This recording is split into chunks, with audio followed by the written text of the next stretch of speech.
It's over.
It's over.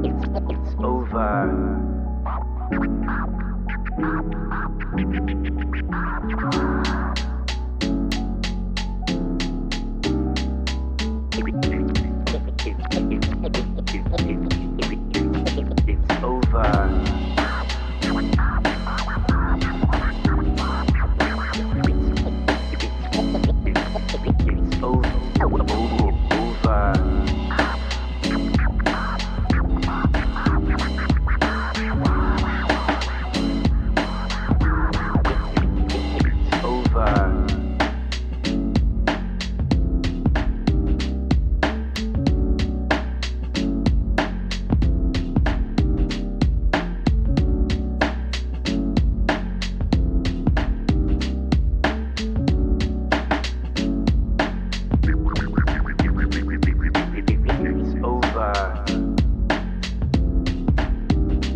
Hey guys, apparently this is a well-anticipated stream, which I'm glad for because it was sort of a last-minute thing we came up with, but it seems like people are really interested.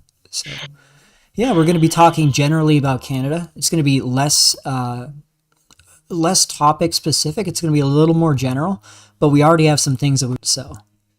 To start with, actually, before we started the stream here, we were doing a little pre-stream talk, and we were discussing Indians in Canada. And I know Western Decline has unusual experience by most BP standards when it comes to this stuff, but he's really certain that there's something unusual going on. This isn't something I've seen personally, but I wouldn't discount it either. So do you want to clarify on what we were talking about? Generally speaking, it's younger Indian males doing surprisingly well with white women. You know, the kind of thing that the Wignat community, the alt-right crowd, the red pillars and whatnot would tell you can't possibly be happening, and yet I can't leave my house without seeing it. And it started a long time ago for me, even before the Indian invasion. I got my first exposure to this kind of dynamic. I was going to school with an Indian guy, half Indian guy, who had a white father and an Indian mother.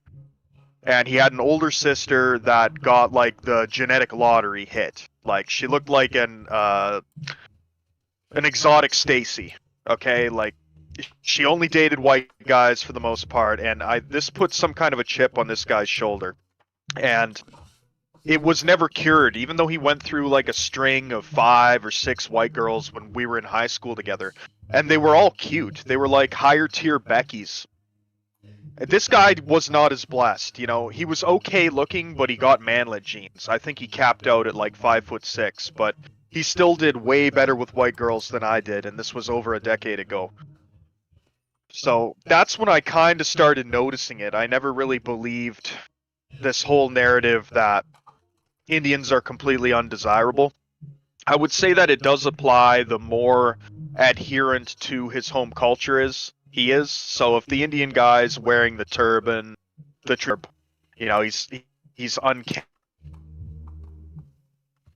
he doesn't trim his hair, that sort of thing, he's not going to be a big hit with white women. But if he's kind of doing what this guy's sister did, where they're just coming across as like an exotic Chad almost, they do very surprisingly well. Yeah, but how much would you say, because you were saying that it's actually not decent looking guys, because one of the things I've consistently believed is that the race stuff really isn't that important in the grand scheme. Like in some cases it is, but I would say really the differences between the races and their how well they do is more down to how they look, as opposed to like their race in and of themselves. How would you reply to that? I haven't seen any that were like completely hideous with white women. You know, the outlier that I see in that direction is kind of doofy looking Indian guys. You know, where they're clearly put a lot of effort into their cleanliness. You know, they're wearing like the polo shirt and the khakis. There might be a little bit overweight, but I estimate it's a combination of factors that's propelling them ahead. It is what I believe to be white women's preference for any group of males except their own men. It is a hesitancy to reject their advances because you'd rather go on a date with an Indian guy and have it not work out than be accused of racism. That's plausible. Yeah. It is the same permission that they get to, you know, act like they can act largely with impunity, so they have to go so much further before they ever get a slap on the wrist. A couple months ago there was a big drama in Canada because an Indian guy got arrested in a police sting operation somewhere on the East Coast. He was trying to pay a police officer that was pretending to be an underage girl for sex. And he met up with what he thought was the police officer at a hotel room with money and condoms and everything else. And when the police tried to convict him for this, the judge ended up giving him a year of probation, saying that, you know, more of a conviction would hurt his citizenship status. And this guy was married too. He already had a wife and he was doing this.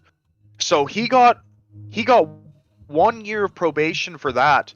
For people that are familiar with my situation and those that aren't, I got 2 years of probation for asking out a legal girl that I caught feelings for in my neighborhood. Oh my god. I got 2 years of probation for harassment. I didn't know the details of that. That's insane. So for comparison's sake, like this really illustrates the freedom with which they have to act and pursue women that I simply don't have. My one kind of Hail Mary before I finally aged out of dating. And I got put in my place. You know, this guy was older than me too, and there was no problem about it. His wife didn't say a word about it negatively. There was a small amount of public outcry talking about, oh no, these immigrants are sex pests, but the actual enforcement mechanism for any of that is non-existent. Yeah, I think women. I think they like respond to that. You know, like they see like what's culturally acceptable and they go for that. Like I think looks definitely matter, but I think largely looks matter if you're exceptionally attractive or exceptionally unattractive. If you're kind of in the middle, I think it's largely down to like cultural factors and gender ratios. And for for non-white men, I think the cultural factors are just more so in their favor, a lot more. And I think women respond to that, like they're willing to give those types of guys a chance, so to speak. Like if it's a white guy and he's not super attractive, women feel because of the cultural programming, or I don't even know exactly why, but women just feel like it's okay to just like cast him aside if they're not like genuinely attracted to his looks. But for non-white men, that's not the case. Yeah, hang on. I thought we were just making sure we don't have any issues here.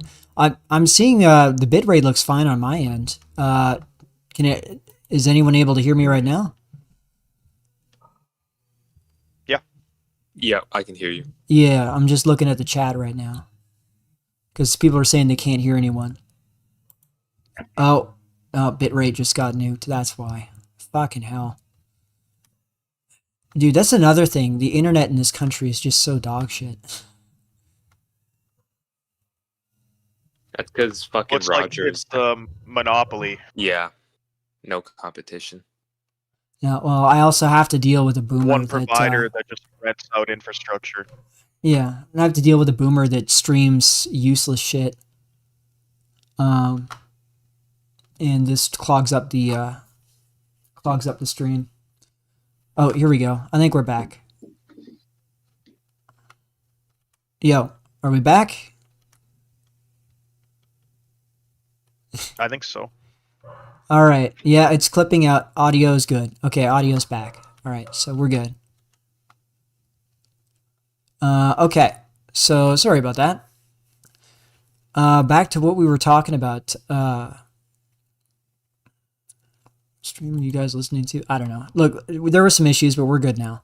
So I was gonna say, their men are no longer the dominant group in a country, and another group becomes dominant, even if it's not because that other group of men actually has control of the country, but just because they're being privileged by the government. Like I think you saw something similar with how in America you saw the culture transition from being white centric with blacks as in the outside to blacks becoming like the center of American moral identity and whites as the outgroup to be controlled at best and to be suppressed. And you saw that transition through the civil rights period, and it just sort of increased and increased and increased. I suspect that this could be happening with other ethnic groups of men. Now, I have to say, I haven't seen this that much with Indians, but I have seen it with other races. Like, I've seen Asian guys do better with white girls in Canada than you would think, just given what they talk about in America. And other races as well, just sort of generic brown, black, whatever. I don't know if part of that is because white women have a particular dislike of white men in Canada, or if it's that element that I was describing. I think there's multiple factors at play. I think that the influence to dislike your own men is there. If I've been given access to the economic situation of a particular area, I believe I can predict how well these outgroups will do. Because if you're an Asian or Indian student and you're coming to one of these areas, you're gonna be probably better off than the people in the local area, unless it's a very prosperous place. A lot of these places that the Indians and Chinese immigrants are popping up are like mining towns and shit that happen to have a university. So all the guys are away at work work and everything else, the women are at school with these other groups of guys. And the guys have enough money to be going to school in another country. Their parents will buy them expensive vehicles while they're here. And these women will date these guys for whatever reason through their late teens, mid 20s, and then they'll probably still marry a white guy at the end of it. But that doesn't, I wouldn't want to be that guy. Yeah, I was thinking about that myself. I remember going to school with a Nigerian guy who, oh, and by the way, random lad, at this point now, the stream bitrate is fine, so I don't know, you seem to be the only one who's having this issue now. Unless anyone else, if they're having the issue, let me know. Like, if it gets really bad, then I'll just have to reschedule it, unfortunately. I don't know, my internet's really unpredictable. Unfortunately, I'm on wireless. But anyways, just to go back to what I was going to say, I knew a Nigerian guy who had a lot of money from his family, and he was like decent looking for a black guy. He was a little bit short, I suppose. He was around 5'8", maybe 5'8.5" at a stretch. And he had so much money in his family that his dad bought him I think it was a Rolls Royce, and he actually crashed it. And his dad bought him another one. But yeah, he actually ended up driving, I think it was 3.5 hours to meet a chick for a Tinder date, and nothing ever came of it. It's weird. I don't know. Like, it seems like the Nigerians, at least in Canada, they're not doing as well as you'd think with the money. But it is. I do think it's a status thing, and it's also because the economy's getting so bad now that we're sort of approaching a second world status in a lot of cases, where we're going to have women that are starting to look at things purely economically, where they're like, well, it's either I can have a family, marry this guy and have a family, or I can have no family at all because there's no alternative. I think that might also be an element. If you look at the news stories that come out of Vancouver, it's very common there. Just about every couple months, there'll be some Chinese student with like a Lamborghini that their parents bought them that wrecks into the side of a building speeding around downtown Vancouver. And that spreads out to the rest of BC. I'm in a smaller place. The population here, 200,000 people. And it's very common. Half of the people in traffic are Indians driving like new Corvettes or like 5 Series BMWs. Yeah. And white women from a poor area can be desirable. They can be very attractive. But if you're a guy and you're competing with this, a lot of the Indians, they're not like ugly, man. They're not so if you're at all on an even footing and you're trying to compete with some Indian guy whose parents own like some kind of a sweatshop back in his country, it's very difficult. Yeah, I was actually just thinking about that. It kind of reminds me of Eastern Europe now, because this is a problem that a lot of Slavs have to deal with. They especially had to deal with it in the 90s, where they had these Anglos coming in and just picking up women, and they could be subhuman, and even the women might have tried to divorce them afterwards, but it didn't matter because it was the quality of life difference. But this makes me wonder, because Canada is a bit unusual in that we don't really have any right-wing movements, really. I mean, we have a couple guys on Twitter. I think, what's his name? Ferryman's Toll, I think, is one example. Yeah. And Canadian Patriot. Yeah, but these guys are mostly just, they're just Twitter guys. I don't really see any formal movement. I know that Canada is pretty repressive, but so is Australia, and so is the UK. But for some reason, you just don't see any reactions like you would see, even though I would say we actually have a more extreme demographic replacement than those countries do. Though Australia actually, I think, is catching up to us pretty rapidly.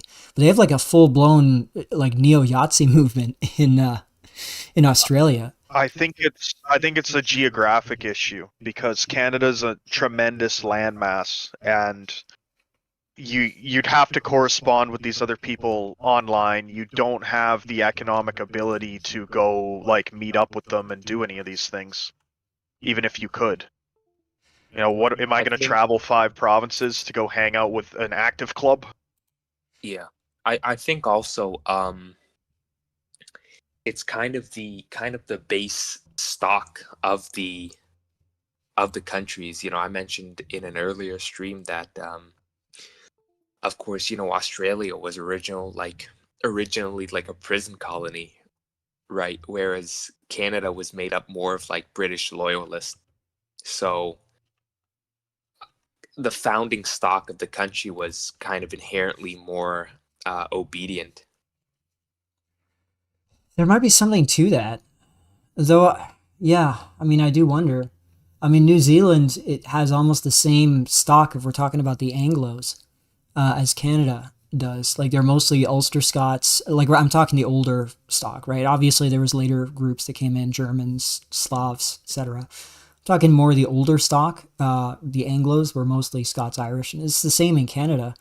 It's also the same as the American South, if you look at the ethnic background. But yeah, I mean, it does seem like there's just much greater demoralization. And I have to admit, I'm one of these guys that is demoralized fundamentally because I'm thinking to myself, I see how women are behaving. And actually, you know, this is a good time to bring this into the another thing I wanted to talk about, which was the thing that happened in Scotland with that girl with the axe, which I'm sure you're all aware of. And the reaction to that, because I'm at this point now, I'm demoralized to the point where I don't even really care. Like, I care in an academic sense, but my main focus is just trying to figure out how to get out of Canada. Like, I'm not even really concerned about I'm sympathetic to people that do care about this stuff. Like, I know, Meremy, you're preoccupied with what's going on in America, and I know Western Decline, you talk a lot about Canada too. And this is, of course, a Canadian stream, but I'm sort of like, man, I know guys that are having a much better quality of life in other countries that they've geomaxed to. And I'm like, why suffer? You know? This is just, all I feel is misery when I see what's going on, you know? And I can tell that it's not going to get any better. And all that's going to happen is the women are just going to side with the others. You know, or they're going to shame us when they get attacked by their pets.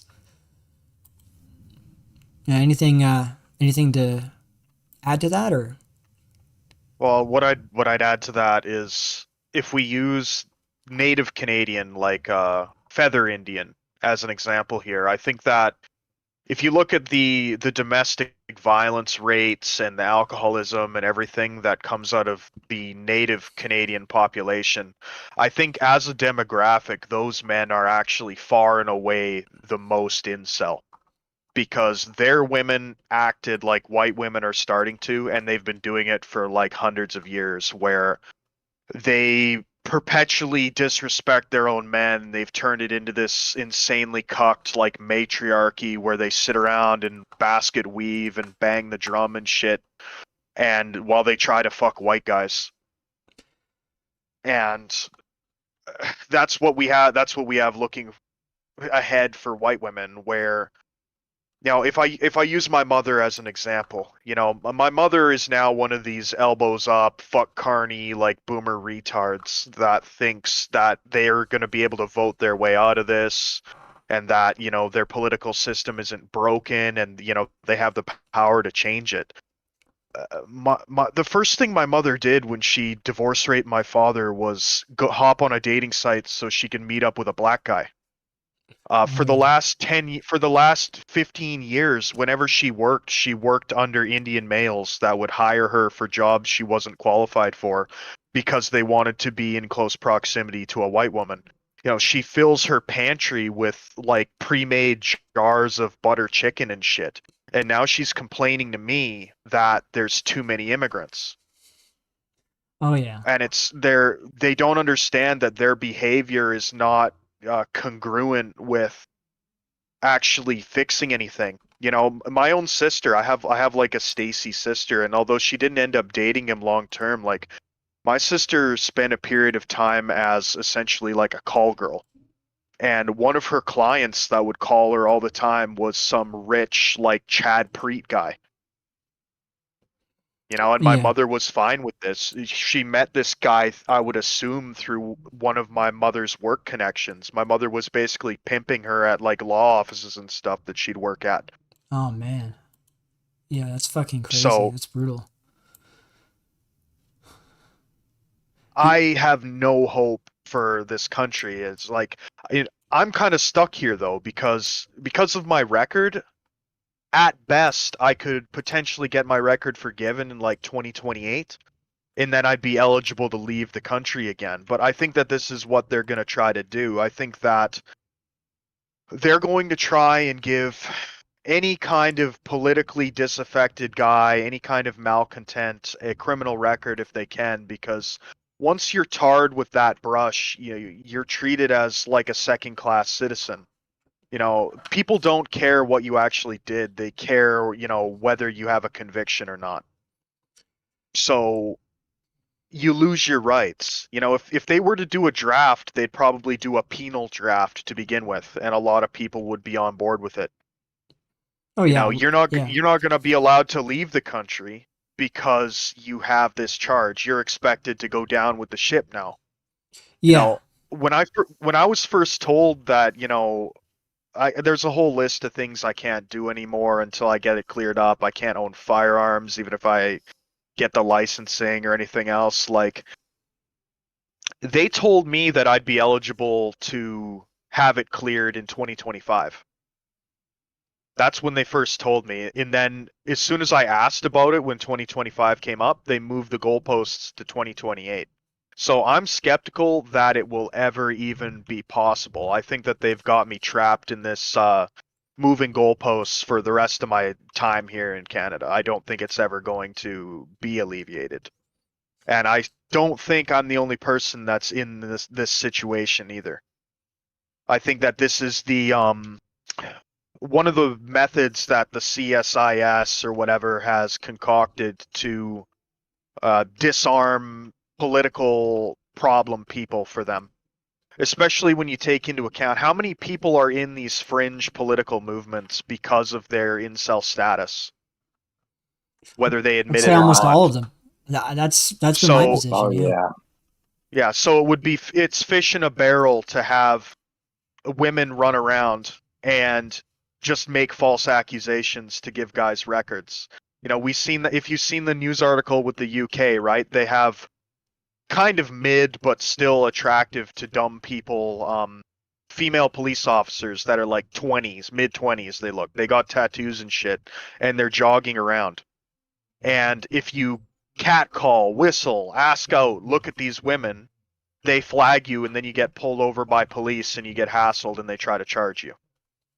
So this is already an established pattern of behavior where you're getting essentially Chris Hansen to catch a predator by women that are above the age of consent but have the legal power to ruin your life on a whim. Yeah. Yeah. Yeah. No, it definitely feels like it's very it's very by design. It definitely feels that way, at least. Probably is that way. I think as a white guy, like, the criminal justice system is not in your favor. Like, if you're a favored race, you can kind of do whatever you want and get a slap on the wrist, Like, regarding what happened in Scotland, like, if a white guy tried to talk to a 12-year-old Floyd, like, he'd be, in a cage, right? The white guys standing around would intervene. He would have had his ass kicked. He would have been beat. He would have been publicly shamed. You would have known the name of this man the world over. White men would have intervened to protect the girls. If it was a white guy. Even if it was like a white guy talking to like a 16, 17-year-old Floyd who was wearing essentially nothing out in public, and a white guy was like, hey, like, you're sexy or something, like, he would have got his ass beat, Like, white guys aren't allowed to have, like, genuine desires anymore. Almost seems that way, doesn't it? And it's interesting because I was replying a few times to this, and I did get some feedback, pushback from some of these guys. like especially the alt-right crowd, because what you saw with this was an excellent opportunity for all of them to jump on the bandwagon and attack white men in the UK for not doing enough for their women or some bullshit like that. And I was like, first of all, if you look at the incentive structure for women, it doesn't make any sense for them to support nationalism anyways. Like, all nationalist parties are sausage fests. And that's because, like, if you look at what the incentives are for men to support nationalism, and not even just white men, I would say men in general, whatever country they're in, the incentive structure for men to support nationalism is far greater than for women. And for women, it's a negative. For men, it's you are limiting the supply of foreign men and their access to your women. You are recentering the economy so it's in your national interest instead of it in the interest of global billionaires who also want access to your women. Whereas if you look at it from the woman's point of view, it's like when you put a tariff on a product and they're the buyers. Like they don't get any benefit from it because they're the buyers of these foreign products, so to speak, of these foreign men that are coming in. Or the whether they're attractive or whether they're wealthy or both. So I explained that on the first part, and they just dismiss you. They just don't listen. Whatever. And I'm like, this is why you're irrelevant. Like, this is why nobody listens to you guys. Because you just alienate the only crowd you could have. Because those are the only people, the only guys that would be even interested in this shit in the first place, are guys that do have problems in this area. The ones that they want, the crowd that they want, are not interested in nationalism. Women like open borders for the same reason boomers do. It drives the value of everything they have way up without them having to really do anything. And they're not in direct competition with most of the people coming, so... Yeah. Exactly. And white women know, I think subconsciously on some level, that they are on the top of the heap racially. Like every non-white guy wants white women, and in many cases, it's just a fact that a lot of these ethnic cells will prioritize white women, and a lot of them, I've met them. You say, well, what about this other race of women over here that might be interested in you? They're just not interested, and this shoots up white women's value. To the point where I have seen some real wildebeests have these insane standards. I would even poke them on it, not even because I was interested, because like even I couldn't touch them. But yeah, like they have absurd standards now, and it's entirely due to these guys gassing them up. And it's another thing I've seen with some of these, at least these student visa Jeets, where they will go on dates. I've seen it a couple times with these really subhuman white women. Like, we're talking like really obese and whatever. They'll spend all the money and everything. Like so it's almost like a high and a low strategy, where you got guys in the top end that are maxing out what they can, and then guys in the bottom that are just cleaning up anything at the bottom, and there's nothing left. I would add to that I think Canada has a real problem with the number of desirable white women being very low as well, compounding this issue. I theorize it's because of proximity to the United States, where attractive women prior to all of this, and even still today, the same way you were talking on your previous stream about like Canadian coders working remotely for American companies because they can offer them so much more. It's the same kind of thing with white women, like crossing the border into the United States or being bought off by Americans. And it's compounded by the climate here too. I noticed, because I grew up in Alberta, but I moved to BC about midway through grade school.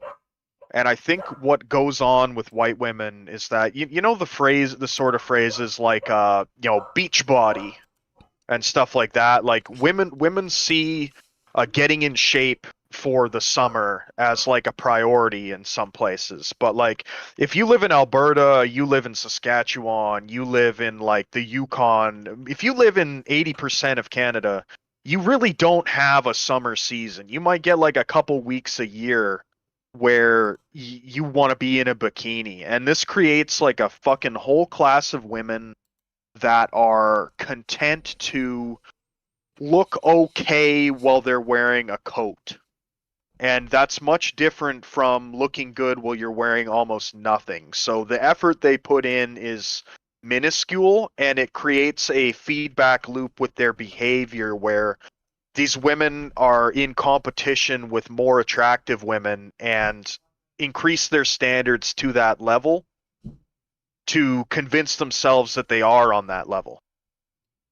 Yeah. I would even say that they're not wrong if that's what they can get, right?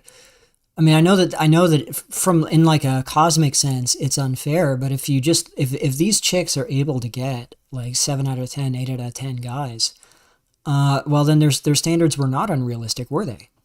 They were realistic. Oh, Yeah. oh no, yeah, for sure. It's like I love the car analogy with women. You know, it's the women here are basically rust belt women where, you know, yeah, the frame might be rotten, it might be damaged by 20 years of salt and bad winters, but you know, to get anything better, you're going to have to travel 5,000 miles and pay shipping. So you're kind of stuck with it. You do have to pay that price, and you're going to have to pay the premium to try and fix it or make do with the problems that it has. Yeah, exactly. And just Yeah, I think you really see women dating, and not just like, flings or whatever, but dating men that are significantly better looking than them. Um, I've noticed that the average couple, the man is definitely better looking than the woman. Like, at least in terms of like white couples, like it's only attractive white guys that seem to have a wife. Um, and the wife isn't necessarily attractive. Like the wife is usually chunky. Like I had an internship a couple years ago, and like the Floyds would order like burgers and fries and like pizza, and the men would order salads. And this was like a white collar internship, so like everyone was like a white collar professional or whatever. And the Floyds were like pigging out, just eating whatever they wanted, and the men were eating salads. yeah, Also on the plane a couple weeks ago, I sat next to this couple. It was really bad luck. Like most of this plane was just excess men, right? I found that to be the experience most of the time I've flown. It's just excess men. But but the couple I was sitting next to, the Floyd was like a 4 and the guy was like a 7. yeah, I mean, it was pretty bad. Like the Floyd was like maybe even a little worse than me, and the guy was like conventionally attractive. Um, I think it's only possible like because the gender ratio is messed up. yeah, And that's another thing I wanted to talk about. I looked up the gender demographics for the public elementary school zone to where my house is, and it's 58% male. Mercer, you can confirm. You saw it. Like I showed the link with you. It's yeah. 58% male.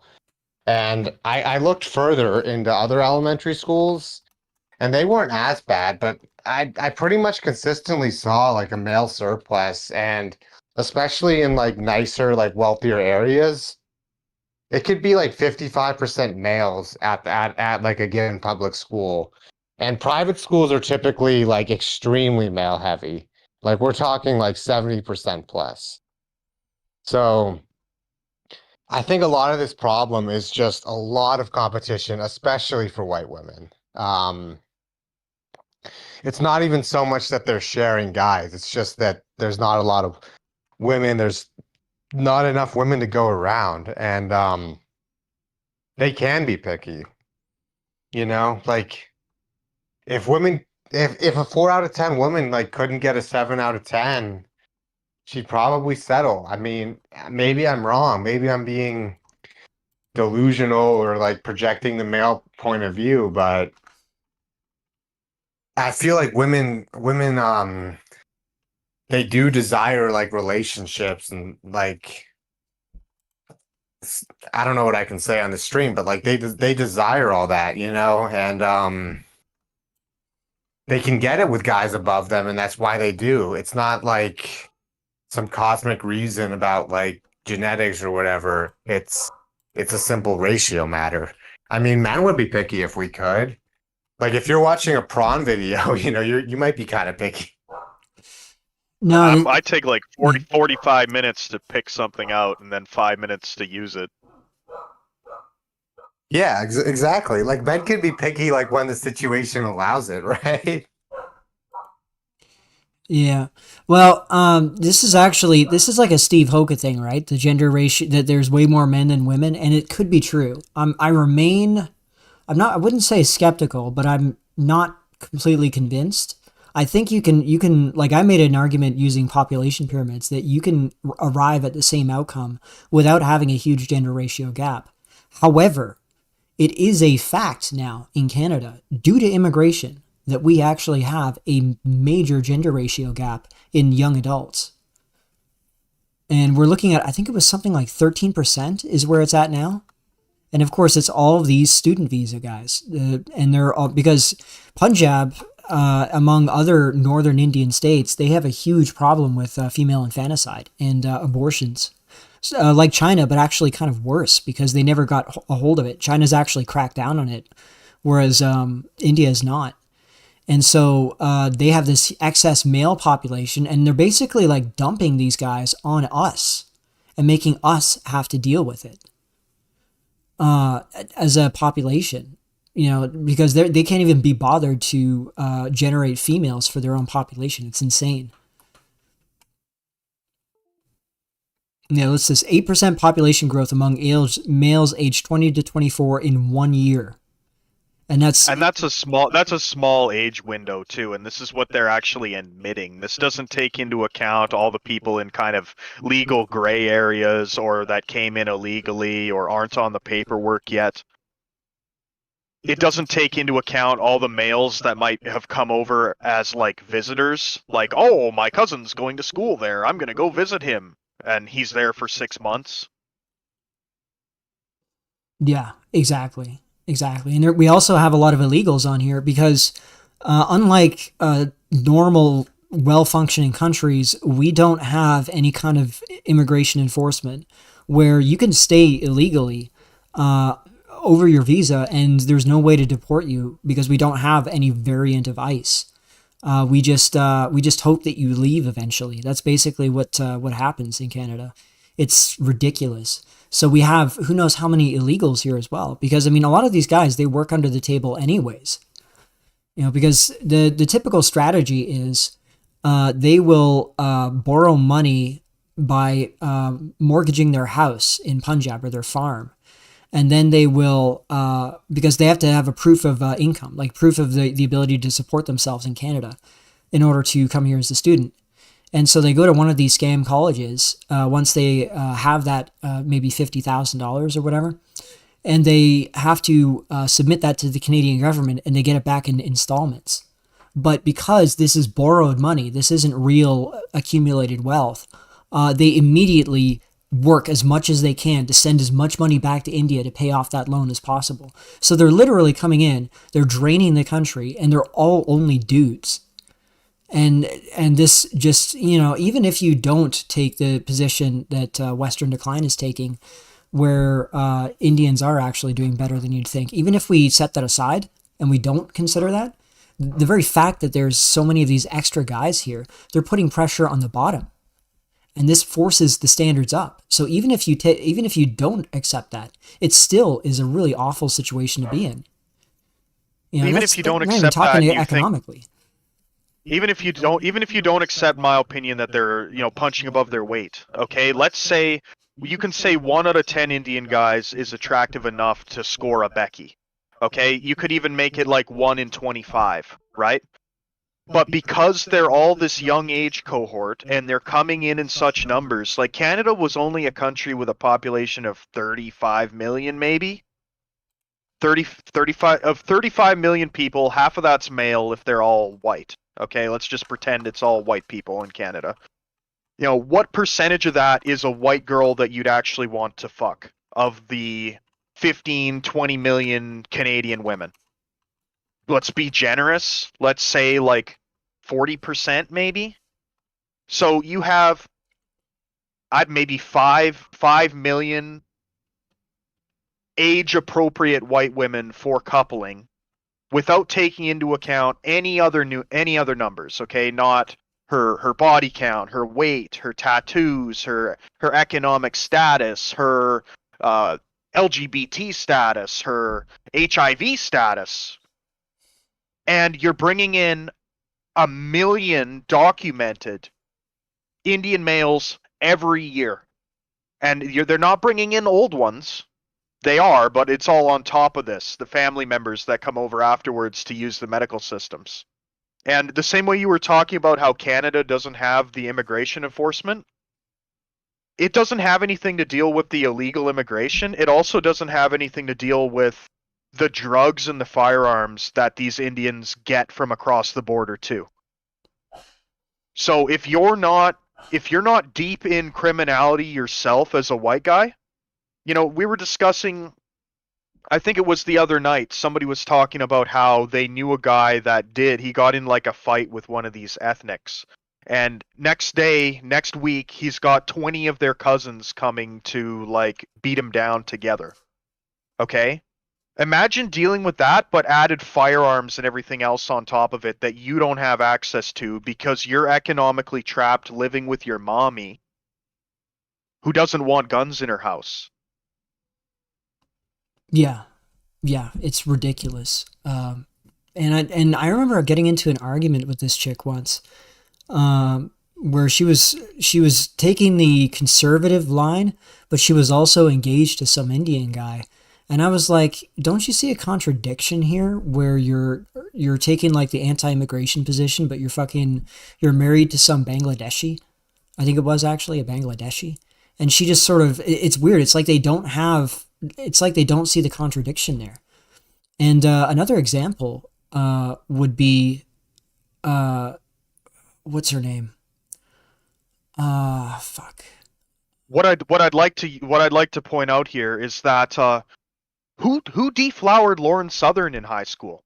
You can go find pictures of it. It was a Jeet, and that would have been 10, 15 years ago too. Yeah. You can find pictures of her with her Jeet boyfriend, and Lauren Southern's Canadian. Wasn't he half black, that guy? Wasn't he like black and Irish or something? I mean, dude, when I look at the pictures of that guy, he doesn't look like either of those things. I think that's her coping and lying. He's very obviously a Jeet. Yeah. Very obviously. You can look at the pictures. Dude, So yeah. that's what I'd hoist up as like my proof of concept of this going on, because that was 10, 15 years ago. Who got the white girl first? An Indian. Yeah. Maybe she's Jewish, whatever, okay? And if you look at the dynamics of that relationship too, the picture I always see of them is them like looking like they're getting ready to go to prom or something like that. And she's failing the Rivellino line test. She's fucking grasping at him and leaning towards him, and he's got his hand on her like the older brother sunning his little brother, holding him at bay with the forearms so he can't hit him on his forehead. He's disrespectful and dismissive of her, and she's still going after this Jeet. Yeah. Well, yeah, you know what's funny about Southern? Yeah, I got the vibe white that she ladies didn't like white men there's at all. something else, man. I'm not a fan of them, as people. I mean, I'm attracted to them, but I do not like them, like, in terms of, like, them as people. If you can call them that. Who are we talking about? The white ladies. Oh, yeah. I mean, I was going to say, Lauren Southern, I get the vibe that she just did not like white men. And it was weird because it was almost like she forced herself to interact with her fan base, so to speak. But if you look at her actual behavior, I mean, other than instrumental, like I think there's allegedly she had snuggles with Destiny, allegedly. Now, largely probably for her career, but then she also got involved with Andrew Tate, and then she got married to this like half Filipino federal agent or something in Australia. And you're like, you wonder if this was like the closest that she could get to a white guy grudgingly. It was like, oh, well, I have to marry someone. Maybe if it's a half Asian, it'll be okay. That's the vibe I got. I don't know where this hatred comes from, but it's something I've noticed. It's like somebody eating sour cream and onion potato chips and saying they just ate their vegetables. Her like dating history, Yeah. like she worked with that what was it, Ezra Levant and the Rebel news media and everything else. This is like a recurring theme that goes on with all of these trad girls, where they all have this dark history, let's say. And it can be as soon as they get enough momentum, it's almost like what they do with the Disney channels, where you had like Hannah Montana, wholesome character, whatever, cultivates a fan base, and then next thing you know, she's in music, and a year later, she's swinging around naked on a wrecking ball. Yeah. It's like they use that same formula with these trad girls. They get all these guys, all the guys that would ape us for being anti-woman, or like not. You're not a nationalist. You're not pro-white because you dare criticize a shield maiden. These guys get rug pulled every time they stand up for one of these women. It's only a matter of time until whatever is in her background resurfaces. Yeah. Yeah. The latest one is Sarah Stock, and I'm pretty sure she's Canadian as well. It's like these guys never learn. Like these leaf bitches just fucking rinse them every single time. And she just got married, but there's no sign of the husband. And it's like, well, maybe she's trying to avoid the limelight, maybe, but maybe not. And I mean, I think it's more likely she's trying to avoid the criticism that gets foisted on these e-girls of, okay, you're trad, you're conservative, why aren't you married? yeah, but You know, it's who's she married to? That's the question. Oh, Or who's she And engaged the to? funny thing is with these guys who like get they get rug pulled over and over. It's like the same reason, they kept these guys are still falling for the Trump. How many Chinese students did he just admit into the US? What, 600,000? And then he said, if you don't want 600,000 Chinese students, you're not a real American. And then they're gonna go on Twitter and then they're gonna defend him again. Yeah, exactly. They're gonna attack ironic Newsom supporters as brown and counter signalers and subversives, while they talk about how they have the most conservative the most conservative administration in recent memory. Yeah, I mean, I think Nick Fuentes said it right. He was like, "This is a fascist. This is a fascist administration for small hats. That's who it's for." But for everyone else, it's Yeah. nothing. It makes a lot of sense, and I do wonder. I do wonder how things are going. I have some speculation on where things are going based on how there's shifting. For example, Nick seems to be trying to open up channels with progressive left wingers who are anti-Israel, at least on the Israel issue, and he seems to be trying to mute down the areas where they're most in conflict. And it'll be interesting to see, but he needs to understand. I think he understands a lot better than most of these other guys who his actual audience is, and this is why he's remained single. Because I mean, for a guy who it's not like he's a Chad or whatever, but given his wealth now, he's a millionaire, and his notoriety, I guarantee you there are decent looking girls that are interested in him and that are actively pursuing him. I guarantee you at least some of them. And I think the reason why he's avoiding them, a lot of people speculate, oh, he's actually gay or whatever. I actually don't think that. I think he understands that his fan base is inkwells. I think he understands that on a fundamental level, and he understands that they relate to him based on that, based on being That's why single males. That is what differentiates him from the rest of the crowd. It's not necessarily criticizing Jews, it's the willingness to also dive headfirst into the woman question, which is something that none of these other guys are willing to do. I think he that's why he goes on stream and he goes like, I'm a Rizless chud, even though he had a high tier Becky like Stacy Light hitting on him on Twitter, even though she's like a raw meat, she's like a raw meat sunning girl, right? But that would be like a dream for 99% of these right wing men, but he just rejects her. Yeah, because he has political energy. And this is something I was going to make a video on it. I haven't really formalized. I was going to write down a script for it, but there's a difference between real political energy and just being notable and influential. So someone like Tucker Carlson or even like Candace Owens or whatever, they're notable and influential. So when they opine on things, people will listen to them and they can influence policy maybe to a degree. But there's nobody who is going to take a bullet for Tucker Carlson, and there's nobody who's going to shoot a bullet for Tucker Carlson. Okay? Whereas Nick has a much more limited following in terms of his reach, and yet, I guarantee you, there's not a small number of his followers that if he were setting up some kind of underground movement or whatever, let's say, he would have people that would follow him into that. And they would be willing to fight for him. Like, it sounds melodramatic, but this is what you get when you understand who you're resonating with and you understand the desperation of their situation, really. Now, I personally don't think he is principled. I think that he is only really concerned about Nick Fuentes. But that may be okay. If he's willing to push for the right things, even if it's just to stroke his own ego, that he's able to do it. Maybe that may be beneficial for Americans. Unfortunately for us, I don't see anything changing in Canada before things happen in America, because of how,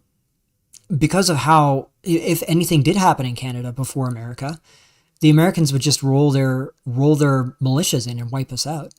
You know, like our government is actually astonishingly weak if you think about it. They barely have an army at all, like no military to speak of. The police are extremely dysfunctional and incompetent. I mean, if there was some kind of movement to fight the government, it's not like they could really resist them effectively. It's because they have the Americans to the south that would back them up militarily. As soon as that's gone, it's a different scenario. An announcement from the RCMP, like I want to say 2 or 3 years ago, that said that they were very concerned with the levels of discontent arising in Canada because they're spread too thin to defend even members of parliament. Yes. There was too many credible threats for them to handle, and they were basically like, you know, we can't do this. Like, we don't have the manpower. And no, you're right. You're right, and and they're bringing in a lot of these Indians as well. Mostly they're Sikhs. They're the turban Jeets that they're bringing in to staff these positions. But these are not competent people. You know, this is not the same as the Brahmins that they brought into the UK who are taking over London and are bankers and whatever, like the Rishi Sunak types. Those are not the ones that we get. We're getting the mostly Punjabi Sikhs and others that are like 90 IQ on average. And they're the ones that are fucking crashing trucks, like that trucker that was an illegal that just crashed in the US. Those are the guys that we're getting here. And I think the US government, depending on who gets in, because you know, NDP was under the control of Jagmeet Singh. So that gives you an indication that they are very influential in the NDP. But there's also a lot of them in the Liberal Party and the Conservative. Like, they're in all parties, but more concentrated in NDP and Liberals. And I do wonder if they're going to start using these guys as like foreign armies to police the country as things get worse. And, you know, we're going to see the same thing that happened in France under German occupation, where the French women are going to side with the occupiers largely. It's going to have to be the men who try and get anything done, if anything is going to happen. I think that's why they're the preferred security forces. I don't know if it's the same over on that end of the country, but here, like, every private security business is like nothing but Indians for the most part. It's another industry that they've taken over. Hotels, gas stations, convenience stores, security now. And I think that's why they like the corporations like having these Indian security companies, because an Indian security person, they're not going to be swayed by racial sympathies when they're, you know, kicking some hobo off of McDonald's property. Also, the reason why they basically have a monopoly on these security companies From what I've heard is that they basically they've like established like a monopoly. You have to be like an Indian to get one of these jobs, because the other Indians inside of the hiring process will not hire you if you are not one of them. Yeah, they dominate in Ontario too. They just have completely taken it over. I think one of the reasons is because for most security jobs, it's a pretty easy job, to be quite honest with you. Like most of the time, nothing happens. I know a guy who's a security guard in the U.S., and this is how he described it. So in a way, and it's there largely, security jobs exist because of liability laws. You have to have them just to avoid liability lawsuits if something does happen. It's almost like an insurance thing. So for a lot of these guys, I think it's just an easy way to make money doing nothing. But I do see that. And the thing is, did you see that thing? Now, I know I don't follow Sarah Stock. I don't trust her, but she did post this one thing about this Punjabi. I wasn't even aware of him until she posted about it. This guy did a music video where he was this and he's this Punjabi rapper in Canada, this Sikh rapper. Beating up white guys. Yeah, I've seen that. Yeah, and he's wearing a coat that says Canada is home, and they're like, it's a music video. They're just running around beating up like vaguely right wing looking white guys. Yeah. Yeah, and it's like the white guys are doing the crimes or whatever. You can see them reorienting, and this guy's one of the most popular rappers among Sikhs. It's like, well, these guys have pretended that they're not like Indians or whatever, and I would argue they might just be worse. Dude, I've heard like this fucking, like, I hear this Jeep music like whenever I go outside, and oh my god, I hate this fucking Jeep music, man. I hate how anything they sound like, how they sound when they speak. It sounds so fucking bad. Yeah, well, they also have names like Suckpinder, Manpreet, Suck Deep, Suck Deep, Suck a Man Deep Sing. Yeah, I mean, I don't know how you can take them seriously. But... Fortunately, that guy got killed. Yeah. So that guy is dead now. So thank God. The coping part of me, wants to believe, he found out what Timmy's gonna do, but it was probably just another one of his co-ethnics. Yeah, I think it was a co-ethnic. Actually, this is funny. Look at this. This is just somewhat relevant. So this is 70,000 new work permits issued every month. 407,000 in just 6 months, January to June 2025, 60% males, 40% females. Okay, that actually is worse than it sounds. The women that are coming over, even if you assume that they are like attractive and something you'd be interested in, which is a bold assumption in a lot of cases, you're not. It's not like the red carpet is laid out, the drawbridge is lowered down, and they're welcoming you to date their women. It's very much like a one-way kind of traffic thing where, like, if you want to date their women, you're going to be like swimming upstream. The women might even be interested, but their family in a lot of cases is not going to be. Their brothers, their cousins, their male friend group, they're not going to be liking the sound of that.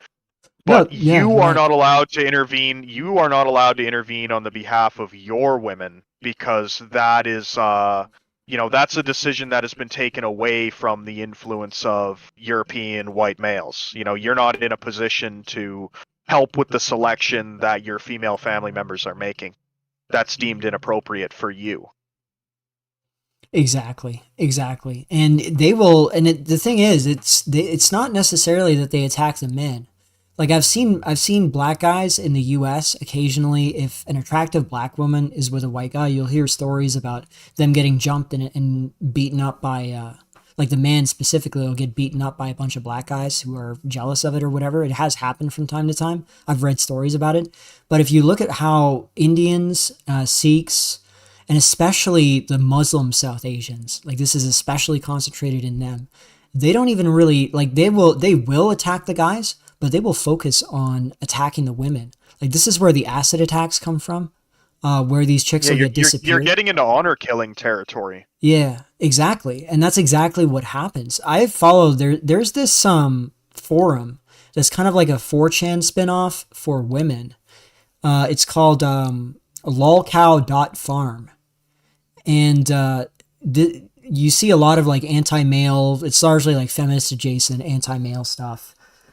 And what you find is the most common theme is you'll have these brown women and other races of women arguing nonstop with white women about how their ethnicity of men is the most oppressive and subhuman. And of course, white women are always trying to defend these other ethnic groups, right? Whereas the women from those backgrounds will be the ones shitting on them. And you'll see, Are there any Asian women on there? oh yeah, yeah, oh yeah, like there's even threads about it where they'll, because you know how, I mean, to be honest with you, the rice cell and the mayo cell sphere, we have a lot more in common than in terms of the behavior than we do with a lot of these other groups, because a lot of it's sort of impotent and online. So it'll be mostly like online whining and just cringe campaigns. It's the same for whites and Asians. And it's a lot of these rice foids. That's what they'll like point and laugh about that. But if you look at these brown chicks, especially these Muslims, they'll talk about how they were dating, like in the UK, a white guy, a Paki girl was dating a white guy, and she was constantly terrified that she was going to be kidnapped by her family and murdered in Pakistan. And it's yeah. Have you ever talked to a guy in this community named Cucumber? The name rings a bell, but I'm not sure. He was an Indian guy from Canada that used to tell me stories about how he had to try and get his sister away from his father because his father was like mad abusive. He'd fucking hit her and shit. He wouldn't let her have like a credit card. You know, if she basically had to have like an Apple AirTag or her phone like showing where she was at all times, and he'd just like pop up and try to track her down. Like, I do believe that this happens quite a bit. You know, those are the problems you're going to be kind of dealing with. Does anyone remember that story? It was a couple months or a year ago where some Indian girl like died in the bread oven at a Walmart. Yes, I remember hearing about that. I remember showing my mother that. It was so bizarre because it popped up on. I was visiting her. I think I was the one who brought it up on the Thomas White stream. Yeah, I'm pretty sure that's adjacent to what we're speaking about here too. And you know you're never gonna find out like what actually happened there, but like yeah, exactly. You know, and I have a personal story about this. Okay, so I do deliveries to like hotels, right? And a lot of the times, like I am in the habit of locking the fuck out of the work truck. Okay, like I hide everything out of sight because a lot of the kind of hotel that would hire my business is not a nice one in a lot of cases. So you're around crackheads and drug use, and a lot of the, like, you know how in the United States it'll be like, or at least it was, the stereotype of like the Mexican housekeeper. Yeah. Working at these hotels and everything. A lot of the girls that work at these places are like Indian girls that they don't speak a whole lot of English. You know, I don't know if they're even there legally or if they're just there as like a byproduct of their family that owns the place. But there was like broken English graffiti scrawled all over the outside of one of these places that I had to deliver to, and it was all these like threatening messages like Prussia, never heard from again, scrawled in like marker, where these girls are like walking around working. So you see this shit like firsthand. It's one of these things, and I think it's also one of these situations where once a white woman dabbles in this shit, once she gets involved with these other groups of people, I don't think it's so easy to get out of it. Yeah. Because now a white woman's in completely unfamiliar territory. Like, this is bad enough if you are like an Indian girl having to deal with this sort of dynamic. Imagine a white girl whose, you know, biggest oppression she ever had to deal with from her family was her dad maybe making her wear pants before she left the house. Oh yeah. Oh yeah. That's one of the things. I remember I was reading this article. It was a American Renaissance article, and it was about this older story of this woman who fell for this guy who was in a tribe in East Africa. He was like part of the Maasai tribe, and she went over I there. gotta say, I think I sent that to you. Yeah, you I'm sent it sorry to me. interrupt. Yeah, I just have to take credit for it was hilarious when you read it because she got there. She was thinking it was going to be, kumbaya. I guarantee you, she probably got with the guy because he's like 7 feet tall. Maasai are insanely tall. Yeah, as it turns out, actually, they practice polygamy, so he's gonna have multiple wives, and actually, there's no affection or anything that is expected from the man. It's all the woman serving the man in this tribal culture, and actually, they practice female genital mutilation. So, any daughters you have are going to be getting cut up. Yeah. And she discovered actually, all that. honey, it's time for you to get the ceremonial plate in your lip so that the other tribes don't want to rape you. Like Exactly. big can of worms. Exactly. Oh, and I just want to shout out Thomas White. He's in the chat. Hello, everyone. Hey, Thomas. And Western Decline is good in these spaces. He calls out the reality of the situation in terms of race. Most BPers don't touch this point. They're either afraid or bad actors. Yeah, exactly. I've been getting pushed to talk about some of the more controversial stuff on race. I'm usually a little concerned with it because people get really charged about it, but I'm not afraid of talking about it. But you guys have much more to say on it per se than I do because I haven't dedicated too much thought into the specific angles. You just got to be careful about it. And hey, Cultist Gordon. Yeah, I'll be cooking up some new vids. So yeah. A lot of these chicks, they don't seem to realize what they're getting into. And it kind of reminds me of what was going on in the UK with the grooming gangs. Because in a lot of cases, you would have these English fathers who would try and go to these dens that these women were being held in to get them out. Like it's get out their daughters. And they were turned away for trespassing. And they were threatened to be charged with stalking. Now, that sounds ridiculous and crazy, but then when you think about it, the only way that could happen, if we assume that there isn't massive corruption that would be prosecutable, which could be the case. It could be that they're just ignoring what's going on with the girl. But I think what's more plausible is that if this girl was above the age of consent, I think it's like 15 or 16 in the UK, if she's above the age of consent, well, maybe she consented to be there and she said that she wanted to stay there. And then the father, therefore, had no legal right to remove her at that point. Well, this is what the UK is for men, and this isn't even talking about the situation that men are in generally. Like you see these women browbeating men for not standing up and fighting for their country, and I'm thinking to myself, the only thing that these men should care about is their own interests. Like maybe as a group, like English men should care about the English male interest. They shouldn't even think about women. If you're going to overthrow your country, you do it because your men will benefit from it, not because of the women. Because these women, they're lecturing these guys who are short, who are maybe ugly, who are whatever, and they're not able to get a woman in the first place. It's like, why would they be incentivized to do anything? Like there's no reason. That is one of my main frustrations with right-wing spheres and everything else, because they expect this level of sacrificial behavior from men as if it's something that they're like justly entitled to. And there's never any thought or consideration given to the male as his own kind of living, breathing entity that has his own desires, wants, and needs and concerns.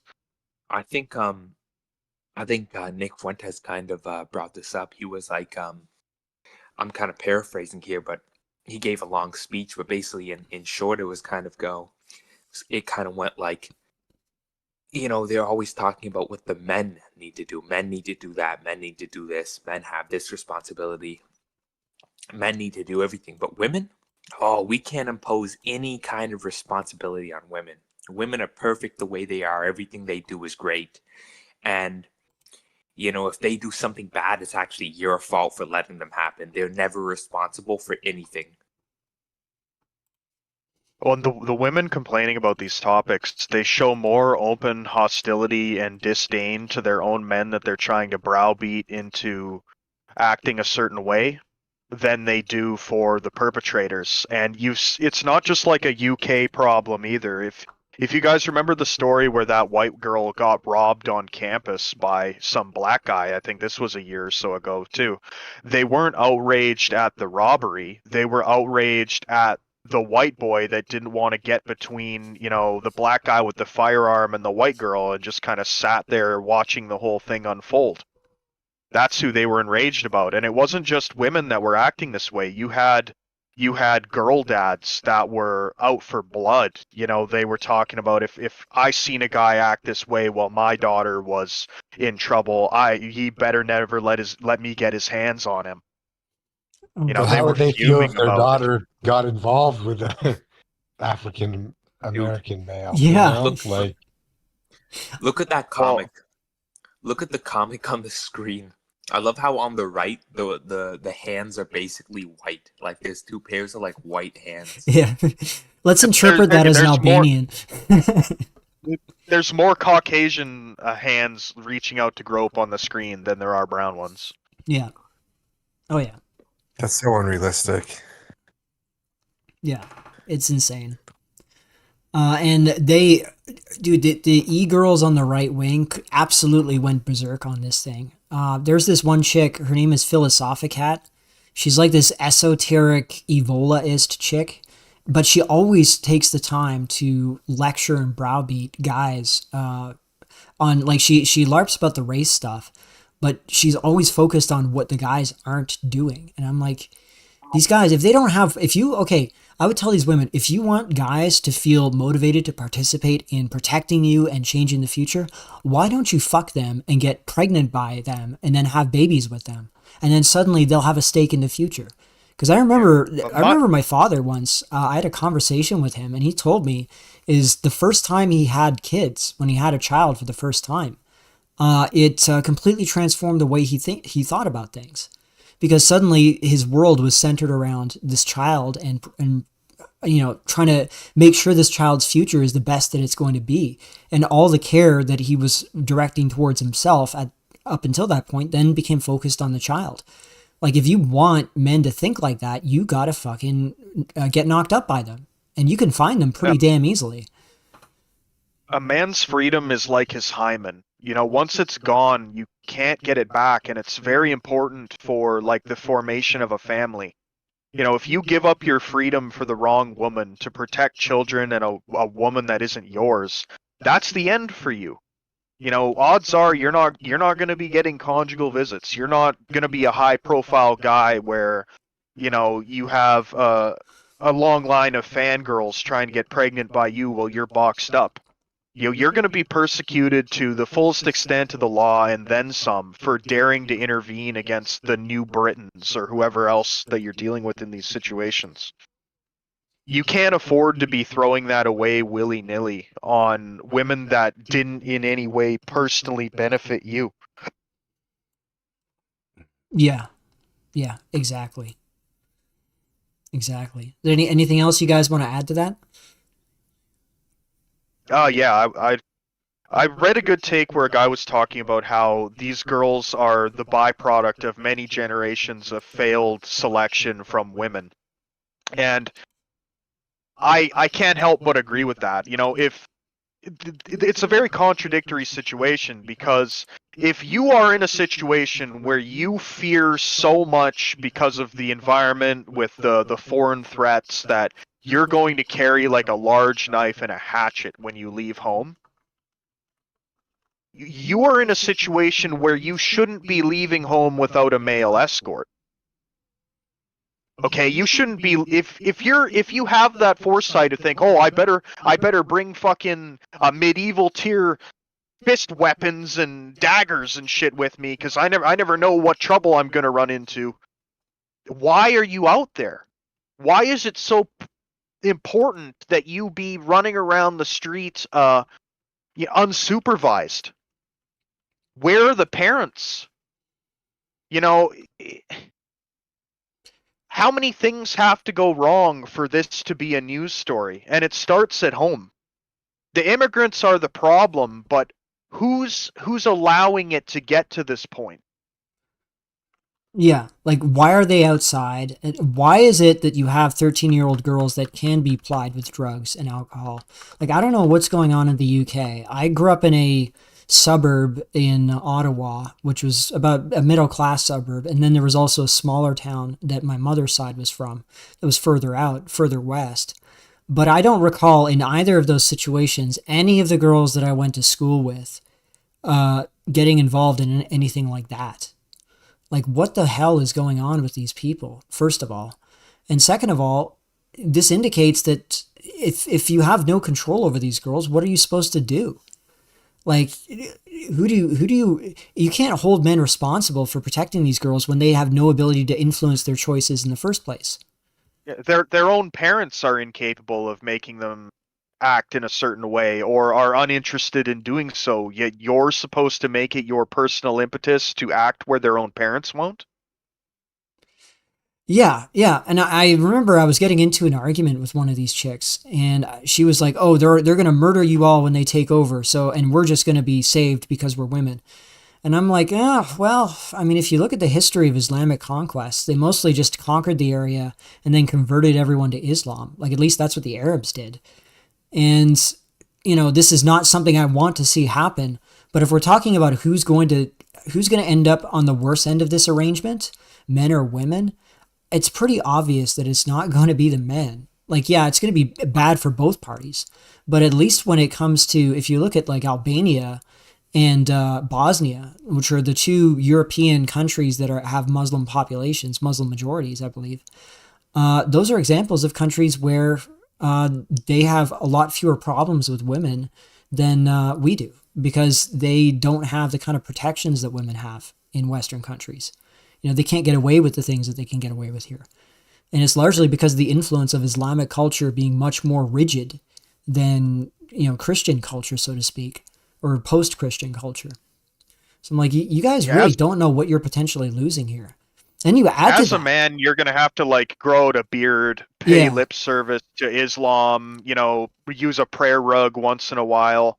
As a woman, you're going to be wrapped in a blanket. You're going to be beat with a stick. You're going to have to shut the fuck up, and you're going to be like chattel. Yeah, it's in the Quran. I read the Quran once. It's not a long book. It's pretty short actually. And there's a section in there in the Kitab al-Nisa, I think which is the book on women, that says if a woman is causing you trouble, you tell her off first, and if she keeps going, you slap her. It's actually written directly in the Quran. Like, and you can't get around that. That's not something you can interpret away. So domestic violence, so to infidelity speak, punishments too. Like, yeah, that's codified. Yeah, and another thing, I do see a lot of nuptial gifting though here. You might not see it there, but I remember when I was in high school, like before marijuana had been legalized, it was still all over BC.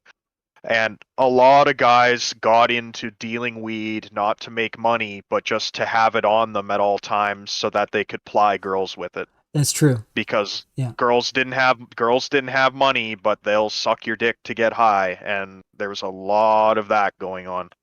That's true. That is true. And these guys will definitely go for it. I wonder mean, how common were it these is good-looking in guys? places like Surrey.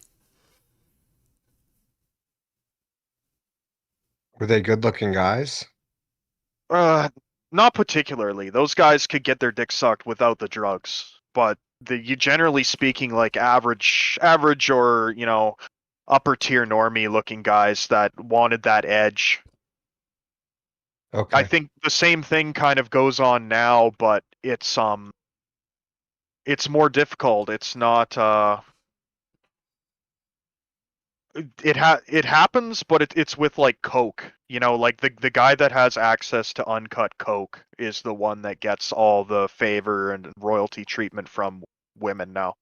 Yeah. Because weed's all over the place. Like, Yeah. Yeah. And they all get into this by college as well, even if they don't get into it in high school. And I'm including the upper class ones because I've known girls that went to prestigious colleges and they would get involved, and they were in like law related degrees. They get invited to parties for free just to be there as women, especially white women. and they are given as many drugs as they want for free. And in fact, if you look at what's going on in California, with all the H1B Jeets and the other stem cells that are there, they will throw money at women without even expecting anything in return. Like, without even expecting any reciprocation. Like, that's how it works down there. Proximity to the woman is the reciprocation. It's like when a white woman goes to India and everybody's lining up to have their picture taken with them, because in that culture, it's like assumed that if you're seen with a woman like that, you know, you're bedding them. Yeah, exactly. That is exactly It gives what it's them like. social clout. Yeah, actually, this reminds me of a. I think I've posted Is this that why? before, but That's why all those Indians take like pictures next to white women. You see this in those videos of like white women in like front of the Taj Mahal, and all the Indians are like, "Can I take a picture with you?" And even in the West, it's kind of like that too. They must like brag to their buddies like, "Oh yeah, I had sex with this woman." yeah, yeah, exactly. And the thing is, what you realize, even though the security issue is getting worse for white women, just because of how desirable they are and because of how thirsty men are, especially with the demographics getting worse and worse and worse globally, their value is only just going to keep going up. And so I've been thinking about this because there's a lot of, you'll hear a lot of coping about how white women are the least likely to mix out and whatever, blah, blah, blah. But, well, first of all, there's cope involved there, because if you look at the U.S. stats, like, they'll point to how it's like 11 or 12% of white women and white men as well mix out with other races. But if you look at the most diverse states like Texas and California and Florida, you actually get closer to 20 to 25%. And for the most part, that's mixing with Hispanics. So what that, in fact, in California, there's a higher proportion of whites that are mixing out with non-whites than non-whites that are mixing out with whites. Like specifically Hispanics that are mixing out with whites. It's actually higher for the white proportion that mix with Hispanics than vice versa. And that's because the Hispanic population is larger. So what that tells you is that there's not really that much of a hesitancy for them to go outside of their race. It's more so just proximity.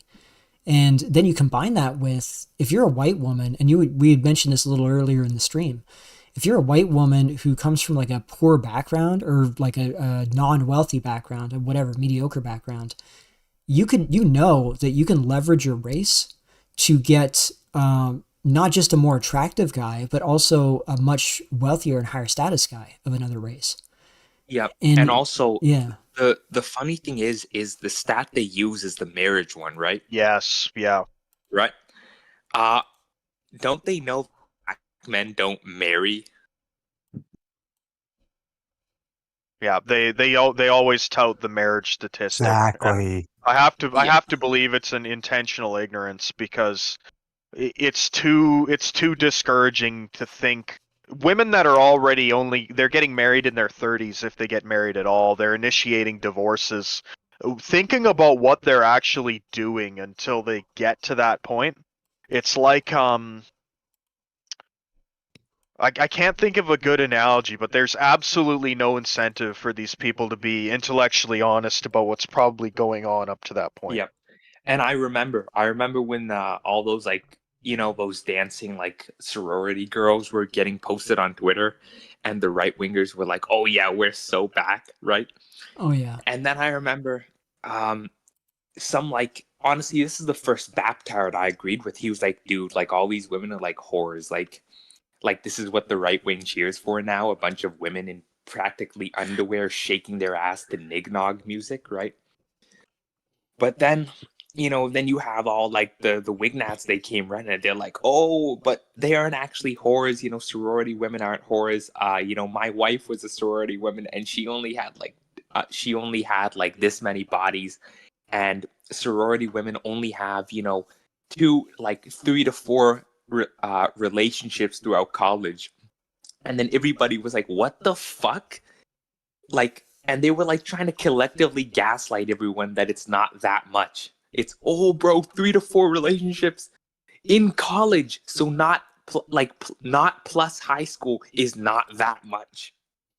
No, it's not That's nowadays. infinitely more than I had. Yeah, no, listen, I knew a girl who was, she was 26 when we talked about this, and she told me her body count was 9, and that was considered low for her background. And she was a upper middle class white American, and both her parents were doctors, by the way, just for some context. So this is like upper class white. And another thing that copers need to realize is that even if you accept that the proportions, like women will be less likely to respond to different races of men, and this is true, by the way, this applies to men of all races, not just white men versus white women. Just because a woman is more or less likely to respond to a different race of man doesn't mean that there's a 0% chance. And that if you have, say, a body count of 10 women, or women have a body count of 10 guys, statistically speaking, even if they have some prejudice against dating a particular race, the odds of them at least getting with one of them at some point goes up. So it's actually, I would also like, it's all point code. out that if we think about which stigmas are applied to which groups, generally if you're not like a white guy that women are approaching of their own volition, the only pathway that you're given to approach in a socially acceptable way is through dating apps. So I think the quality of white men on dating apps is artificially inflated to where it seems like they do better on a dating app, but it neglects the entire other portion of the data. You can't see what's happening in person. You don't know how many of these crude approaches that the non-white male is making on white women are successful or not. Yeah, exactly. And if you look at how much women get white guys aren't approached on the allowed to regular, approach, it's, you know? yeah. Yeah. So go ahead, Meremy. Sorry, yeah, I was just agreeing with Western that yeah, white men aren't allowed to like approach the women we're attracted to. It's like we just have to like look good for the woman and like wait for the woman to approach us. You need Or an when that electronic or state chaperone. You're not like there is no situation where it's appropriate. You know, if you look at I remember hearing and it was another thing in the UK or Ireland or whatever, and it was a thing where like grown like ethnic men were basically just hovering around outside the middle and high schools for the girls to get off of class, and like parents complained, and the school board and the police told them to like shove it. You know, there's nothing they could or would do about it if they had the ability. if it was white guys doing that, they wouldn't get that same response from the school No, board and straight to jail, police. straight to the The wood the chipper. only Straight the to only jail, time yeah. I'd ever seen allowances being made for white guys to do something similar, years ago I reviewed a video for a Brazilian modeling agency where Oh yeah. the school board would actually work with the modeling agency, and they'd let these guys scout talent outside the school. And at least with that, there was nothing overtly sexual about it, though I'm sure you can infer that some inappropriateness goes on. But you can't do that in your own countries as a white guy. You're not afforded that ability. Who's allowed to sit there and attempt to skim off the cream of the crop without any intervention happening? Outgroup. You Yeah. know, I remember the two most attractive women in my high school. One of them, right, two of them, they were like tanned and like fake blondes, but they were like they were naturally brunette, but they faked blonde. One of them, um, used to date. I think one of them actually is still dating this like 6'5" like Arab, right? And then the other one was like a serial like whore. Like she showed me like all her ex-boyfriends, and she had like 6. Dude, she was scrolling through pictures and pictures. And then the third most attractive one was like she was a twin, and they were the daughters of a teacher at that school. And she would constantly go around in school with with skirts so short you could see her ass cheeks, and she was like a serial whore. Like both of them were like serial whores. And it was like well known throughout the school, and their father was like a teacher at the school. Yeah, and it's not like we benefit from their promiscuity, you know? No, not at all. Not at all. And it's the fathers that support this too. Like this is what you deal with white boomers and white Gen Xers. I actually think white millennials, when Gen Alpha hits adulthood, I don't think we've seen the worst of it. I think when it comes to enabling whoredom, white older millennials are going to be so fucking horrible when it comes to this shit. Like they're going to be Yeah. so gino. It's going to be unlike anything we've seen before. Yeah, And the older it'll be millennials guys like that were grew able to up beta with, books a bit, you know? it'll be guys who spent three decades jerking off to cuckold porn, getting off on their daughter wearing this shit and running around. Oh yeah. Wouldn't surprise me if they invent like a new sexuality to encompass this sort of behavior of the boomer dad, where he's like emotionally incestuous with his daughter to the point that he enables her like unfettered promiscuity to satisfy himself sexually by proxy. Yeah. Yeah, exactly. I mean, I can see it Meanwhile, coming. meanwhile, the sons are just incels rotting in their rooms. Yeah, they don't care. I mean, they see their Hey, sons as they're competition almost. misogynistic and they're bad and they're men and they deserve to suffer. White men deserve to suffer because they're bad. Don't you know that? Didn't you read what the Talmud says? Yeah. I don't know, man. I suspect that the usual suspects, even though they were very critical in this, I think they're getting a lot of blowback from this as well because they're not immune to it either. Which is why I think that JQ is actually going to solve itself more than it's going to be solved by others just through demographics. Whereas for the other JQ, which is the one we've been talking about, I think that one is going to be a much more serious issue going forward. I think the second half of the 21st century, like when we're old, there's going to be like a global conflict between countries that try and keep them out and billionaire class people that try and open the borders to them for economic reasons. And of course, they themselves trying to force themselves in because of what, the direction that India is going in. Eventually, it's going to become inevitable that we have to talk about this shit. Like this is like an existential thing. But I do think that for example, if the UK is the starkest example of this, where you clearly can see that they see their own men, the British men, as the enemy. Like they see them as the threat. You could tell. It's like an occupation government, pretty much. Or like a minority government. It's kind of like Assad's government in Syria.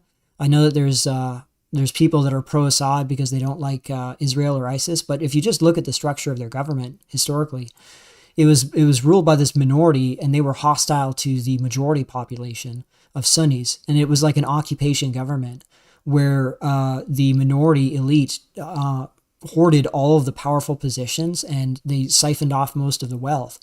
And they kept a strict control over the majority population, and a big part of that was through humiliating them by tearing down their symbols, replacing them with foreign symbols, privileging the minority elite group over the majority population legally and in terms of status as a way of symbolizing it. Like this is a way that there's probably a psychological element to it. And I think if we look at it from that angle, it has worked in Canada, probably more than anywhere else because of how demoralized Canadians are. I don't know if I rambled a little bit there, but yeah.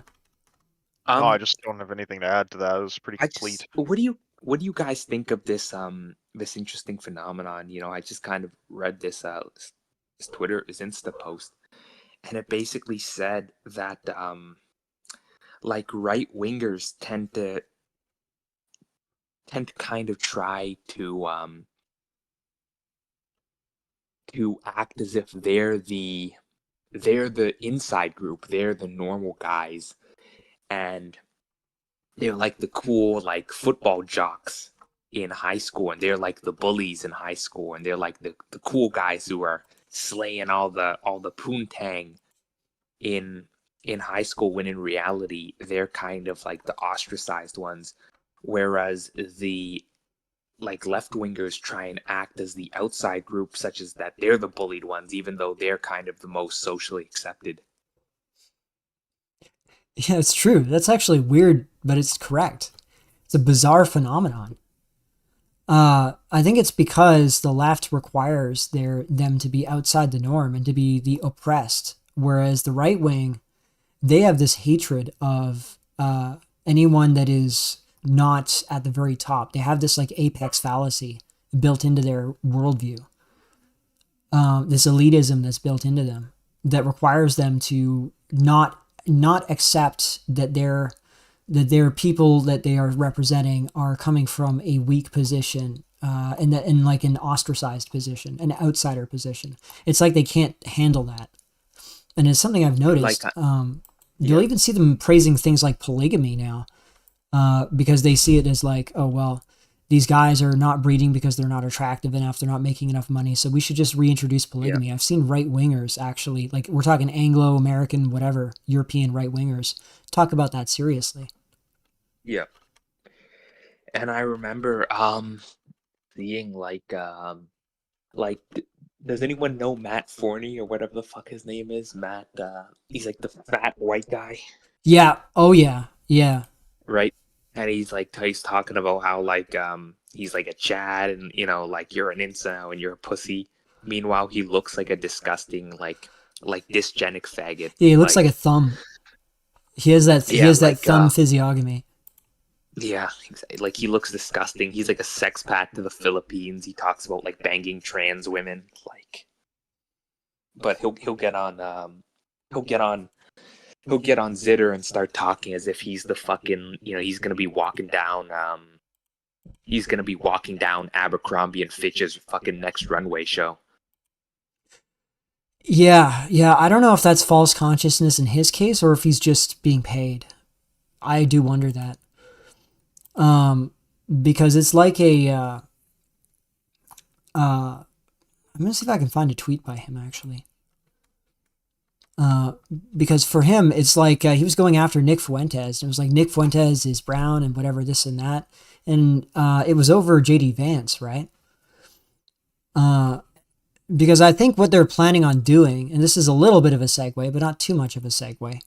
I think what the long-term plan is for the West is that the original idea behind Vance was we're going to introduce this guy as a neoliberal meritocratic reformer for the Republican Party. It's going to be like the Obama of the Republicans, where he's going to reorient the Republican position towards this meritocracy, race-blind meritocracy, capitalism, open borders, free market, whatever. And you could tell from his early tweets and his early interviews that was what he was going for. And he was an anti-Trumper, a vigorous anti-Trumper, before he changed gears. I think that his marriage to that Indian chick, Usha, was actually engineered with that in mind. I don't know if any of you have thought about that. Like Nick seems to be indicating that, like that he's going on and on about Palantir, but I don't think he's gotten into that deep into the long-term strategy here, where their goal is to make the Republican Party like the India Party. Yeah.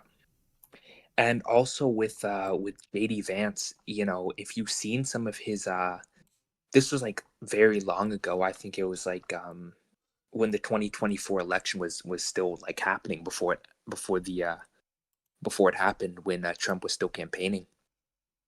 I've never been able to find this tweet, but apparently one of J.D. Vance's like very early accounts, very early like throwaway accounts, he was like, you guys keep calling out the Jews, and it hasn't worked. Like, why don't you, we need to work together with the Jews.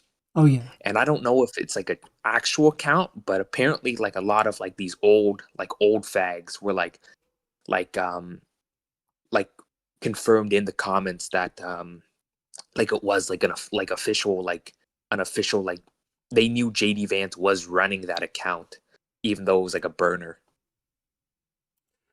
Yeah, I I remember don't hearing know about that. if I Yeah, hadn't been around enough Jews or something like to understand what the usual suspects are really about and what they're like and what their interests are.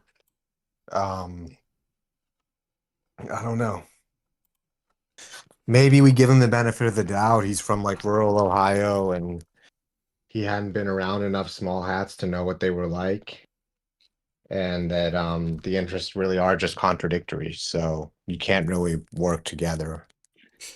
well, I Seeing think as in how JD Vance's case, it's like a physiognomy issue where Brutal.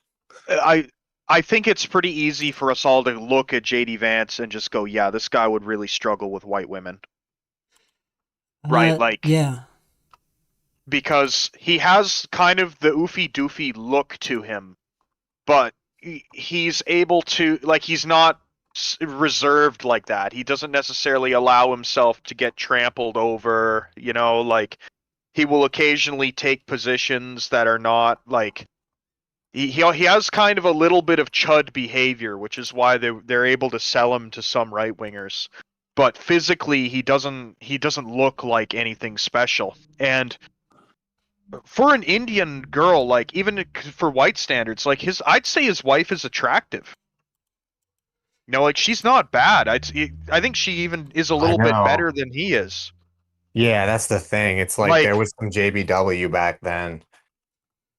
well, I yeah. don't You I don't know, think it's there's just even not anymore. a JBW thing. I think it's a case of like he's gonna be pro Indian because Indians gave him a, like, they extended an olive branch where his own people wouldn't. Okay, I think he could have obtained like a 4 out of 10 white Floyd. Um, she definitely would have been objectively worse looking than his wife, but I think he could have gotten like a chunkier white Floyd. I I mean, really do. he was a Yale He, graduate At and least and back a then. billionaire, Maybe right? not now, with but with like a higher mileage and everything, like it would have been across the board a worse pairing, yeah, yeah, no, it would have been a with the lower quality exception Floyd with the overall, but she exception would that have been she's white. white. I think his mistake here and the optics error that was made with the JD Vance project, if you sold it on that angle where it's like, so we go to they should have JD Vance's face plastered on those like posters that show like the British guy in India from the 1800s with like the Indian girl, like Princess Jasmine, clung to his legs seductively. Okay, like that's the way they should have portrayed this whole thing. And instead it's shown to be the opposite, where he's bending the knee to Indian culture. He's, wearing the ethnic garb. He's he dressing his named kids his up in the ethnic yeah, garb. Yeah, it like he named his son Vivek after Vivek yeah. Ramaswamy. Yes, and I think that those two people are intrinsically linked. I think that they figured out kind of early on that America was not going to swallow the Vivek Ramaswamy. They're not gonna. It's not like Canada where you're going to be able to get a Singh into the government. It's not like the UK where you're going to get an Indian prime minister. America, because of its history of slavery, whoever did it, without getting into the minutia, America has this uniquely preserved history of racism that is almost coming back as a double-edged sword here, because on the one hand they've beat white people over the head with it, but on the other hand it has a history of like, or it has a manufactured history of dominating the other groups of people. So it's framed already. It's not a multicultural country in most people's perception. So having a Vivek as president, he may as well be Obama, and that was a failure. And blacks have more of a claim to America than Indians do. So it's like they swapped out Vivek with this guy to keep the Indian influence in the government, but it's like a Trojan horse where his wife is the one like representing all of those ideals. It's Has anyone looked into like the men in her family? Like, who is she the daughter of, I wonder? That's a good question, actually. I haven't taken a look at that myself, though I do know that their relationship was arranged by Vivek, or not Vivek, JD Vance's professor at Yale. So this was actually a match that was made for them, and it kind of reminds me of Candace Owens getting married to that Anglo. I think he's like an aristocrat of some kind, Yeah, and it's British like, how the hell royalty. does that happen? Yeah. You know? And keep in mind, they only interacted for a couple months online, like over the computer, not even IRL. Yeah, yeah. I mean, it's Um, there's something suspicious. Now, I don't think it's quite as manufactured as Candace Owens's marriage, but I do think yeah. there's something suspicious about this guy and their relationship. Like, I do think that he was already strategizing about his political future, and that, yeah, that this woman was going to be a useful political proofing for that he is not going to be loyal to his own background. This is kind of like it's one of the most intimate ways of rejecting your loyalty to your ethnos, because his kids are now genetically half Indian. There is no way that he is going to do anything that would jeopardize their future in any way as He as has half skin in Indian. the Indian game. Yeah, exactly. And so I think this will ultimately be what sinks him. I don't think he's going to win the election. Because people are going to see people are really turning on Indians in the U.S. largely for economic reasons, and this is going to be an albatross around his neck. He's going to be attacked on the right and the left. So, but I actually think in the long run, this is going to be better than it would be better for the left to win than for this Peter Thiel faction to win. Because I think if the Peter Thiel faction wins, they have a much more coherent system in mind, where it's not going to be this race blind egalitarianism where you just assume systemic racism is everywhere because the groups are not able to achieve at parity, and it's this really complicated, inefficient system that they have that is really illegitimate in the eyes of most people, especially whites. They get discriminated against.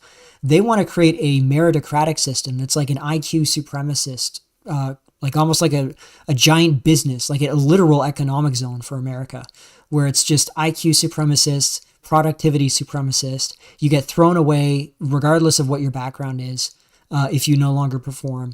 And America just vacuums up the rest of the world to suck up its most productive classes. I think that's the future that Curtis Yarvin and that crowd wants. And they know that the small hats, due to their IQ advantage and their already heavily entrenched wealth, they will be well taken care of in that situation. It'll really just be the whites, the Hispanics, and the blacks largely that will be the losers in this situation. So whereas the leftists, they're much more unstable, much more chaotic. As soon as they lose, like if the leftist coalition were to make the Republicans politically irrelevant, I'm talking like the progressive radicals, they would immediately fracture into, because you got like blacks, you've got LGBTQ, you have Muslims, you have feminists. Like all of these groups are inherently incompatible with each other. Like they all despise each other in different ways. As soon as they don't have a common front to unite with, they're going to collapse. I think in the long run, I don't know if Nick has realized this. I don't know if he strategized this, but in the long run, if his faction is able to create a coalition like that and overthrow the U.S. establishment, it could be almost like what happened in Iran in 1979, the Iranian Revolution. People don't realize that the Iranian Revolution wasn't the Ayatollah just suddenly sweeping in and taking over. It was a coalition going from the communists all the way through to secular nationalists to Islamo-communists, and then the Ayatollah was just one single faction. But after the revolution was done, he was able to then undermine and overthrow all these other factions that take control of the country. Long term, I think that would be a better strategy. I don't know if Nick has realized this, but just to Someone recap. like Nick or Nick himself has far better odds of ending up the head of a left group than the right. They never give him a position of leadership on the right wing. Yeah, exactly.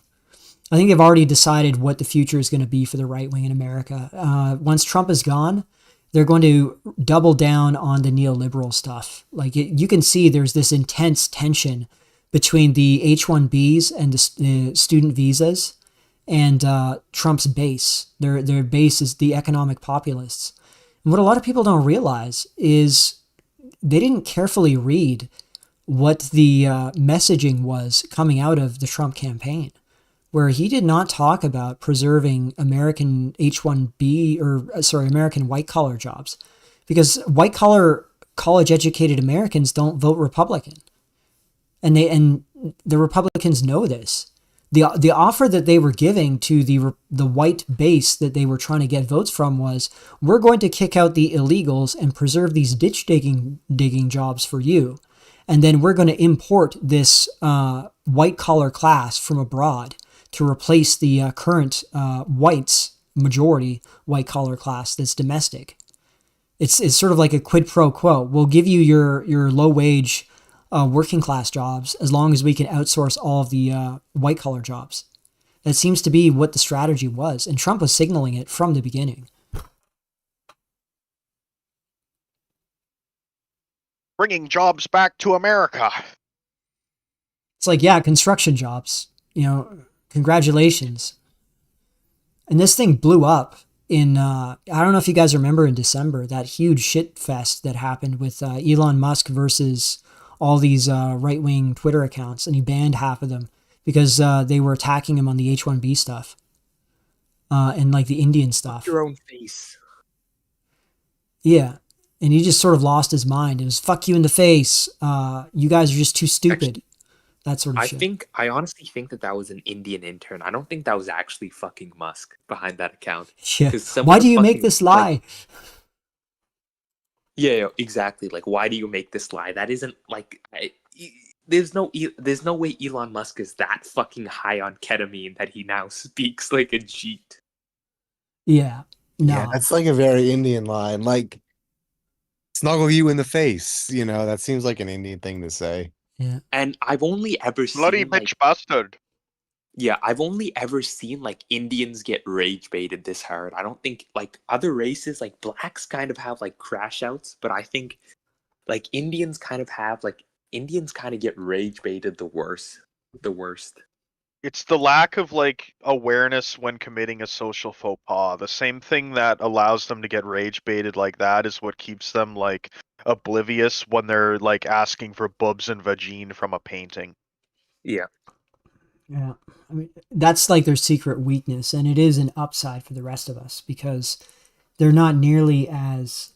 The ones that we had that were more intelligent early on and were much better vetted were actually all right.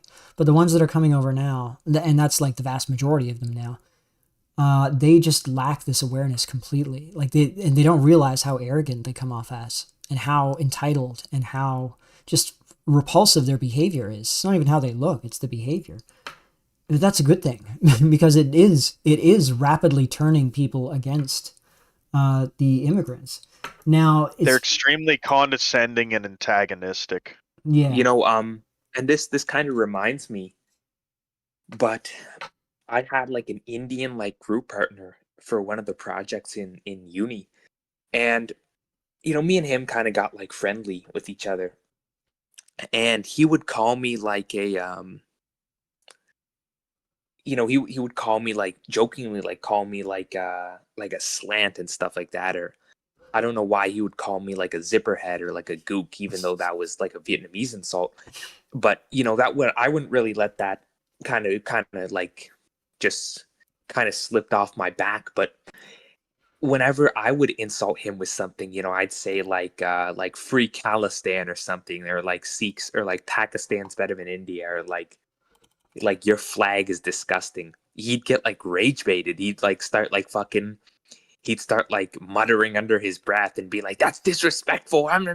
Like, so it seems like a common theme among a lot of them that they kind of like lack like any social awareness.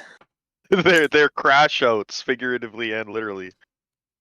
Yeah, I've noticed with them, it's almost like there's no they have no sense of equality with others. You're either superior or inferior. And if you're superior to them, they will treat you with utter like slavish deference. Like it's really, and this is, you could see this when they interact with Israelis. They're just completely slobbering all over their boots. And the Israelis themselves are disgusted with it. That's the funny part, because even they find it really off-putting. Whereas if you're dealing with any of them and they're in a position of authority over you, it's a completely different story. Like they treat you with utter contempt. And there's also this intense envy that you see. Like envy seems to be something that's really deeply rooted in them. And it's like envy for the other status or the other class, whatever the case may be. Imagine being the Israeli in that situation, like your people have spent centuries like trying to shape opinion and get into positions of power, so you could have a fraction of that kind of forced reaction from other groups of people, and then you come across one that just like hands it over immediately without even it's just like they're just throwing it at you. Yeah, exactly. I do wonder how that's going to go. I think they favored Indians initially because of how they were supportive of Israel, and like they seem to love Jews. They idealize them. But as time goes on, it's becoming clear that they're increasingly, just because they're very. There was a study that was done. I'll see if I can find it, where Indians were indicating that they experienced more racism in the workplace than every other race, including blacks. But at the same time, Indians are much more likely to get into positions of front-facing authority, like CEOs, than East Asians. And East Asians reported less racism. So it's like a simultaneously, we're being discriminated against, but we're also more successful in entering these front-facing positions. Like they seem to be very well aware of this shit, is where I'm getting with this.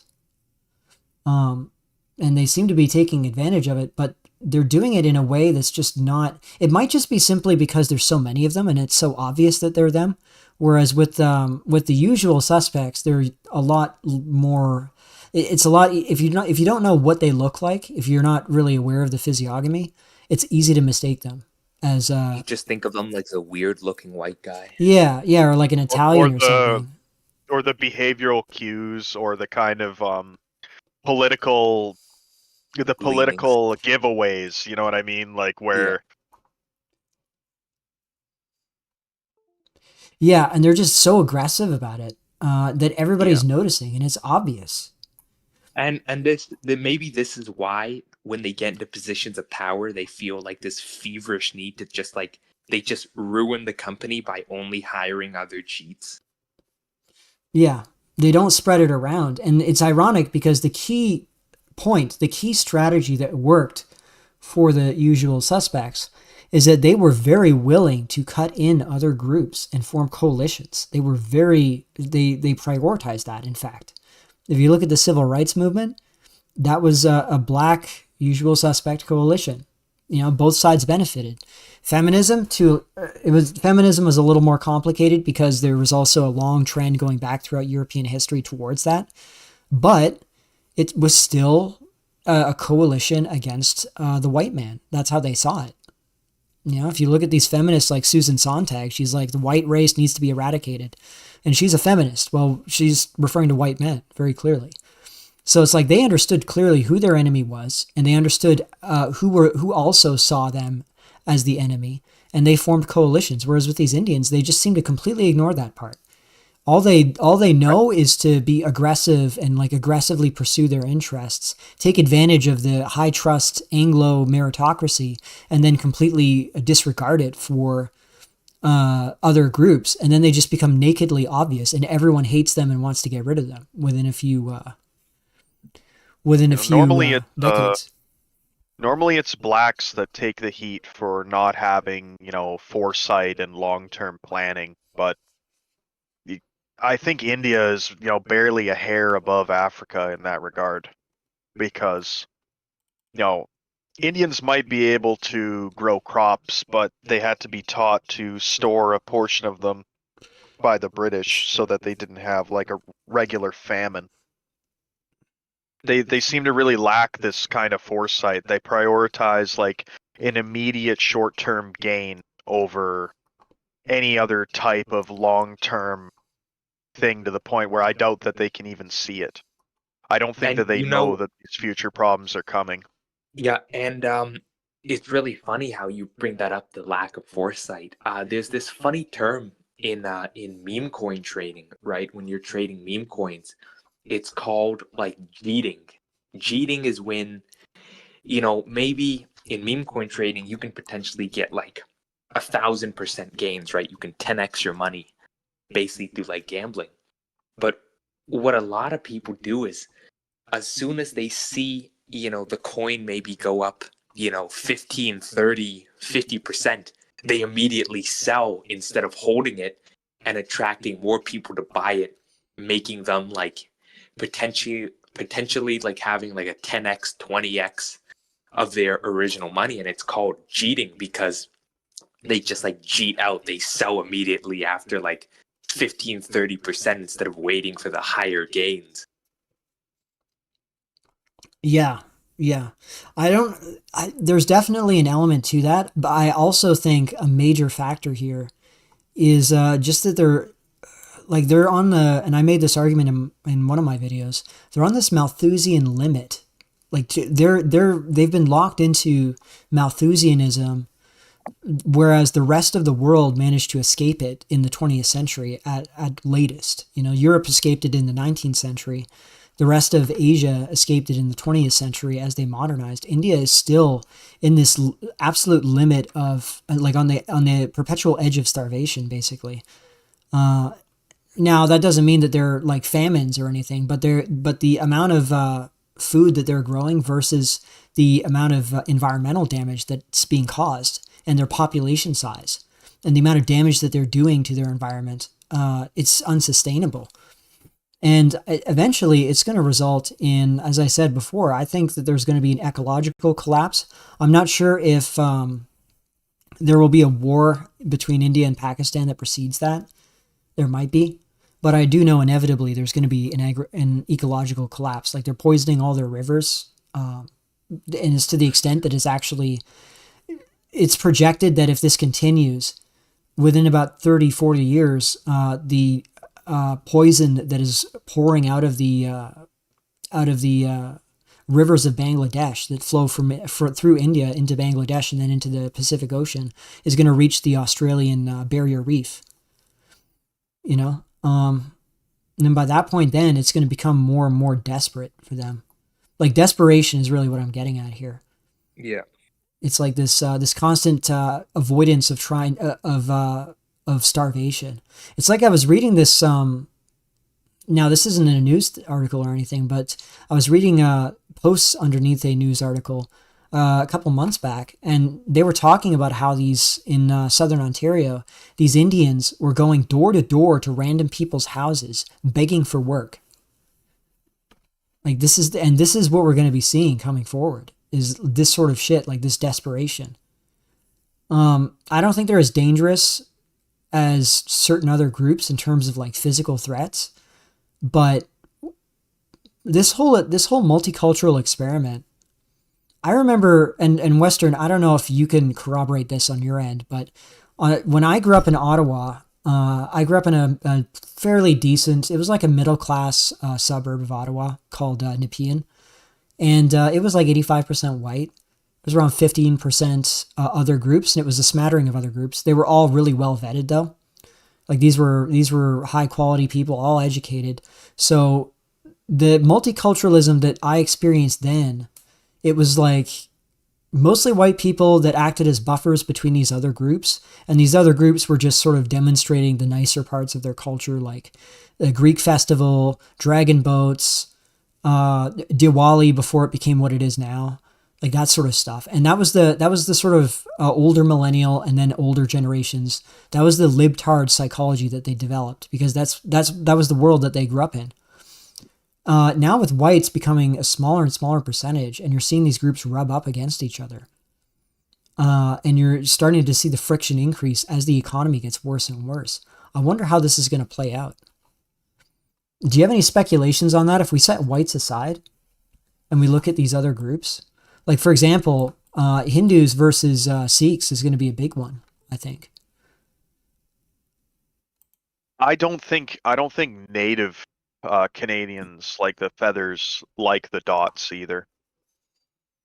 You know, the natives, the feather natives are very like, oh no, you can't build a mine here because mud preservation of nature and everything else. I think that they're going to run into a big issue with the Jeet environmentalism.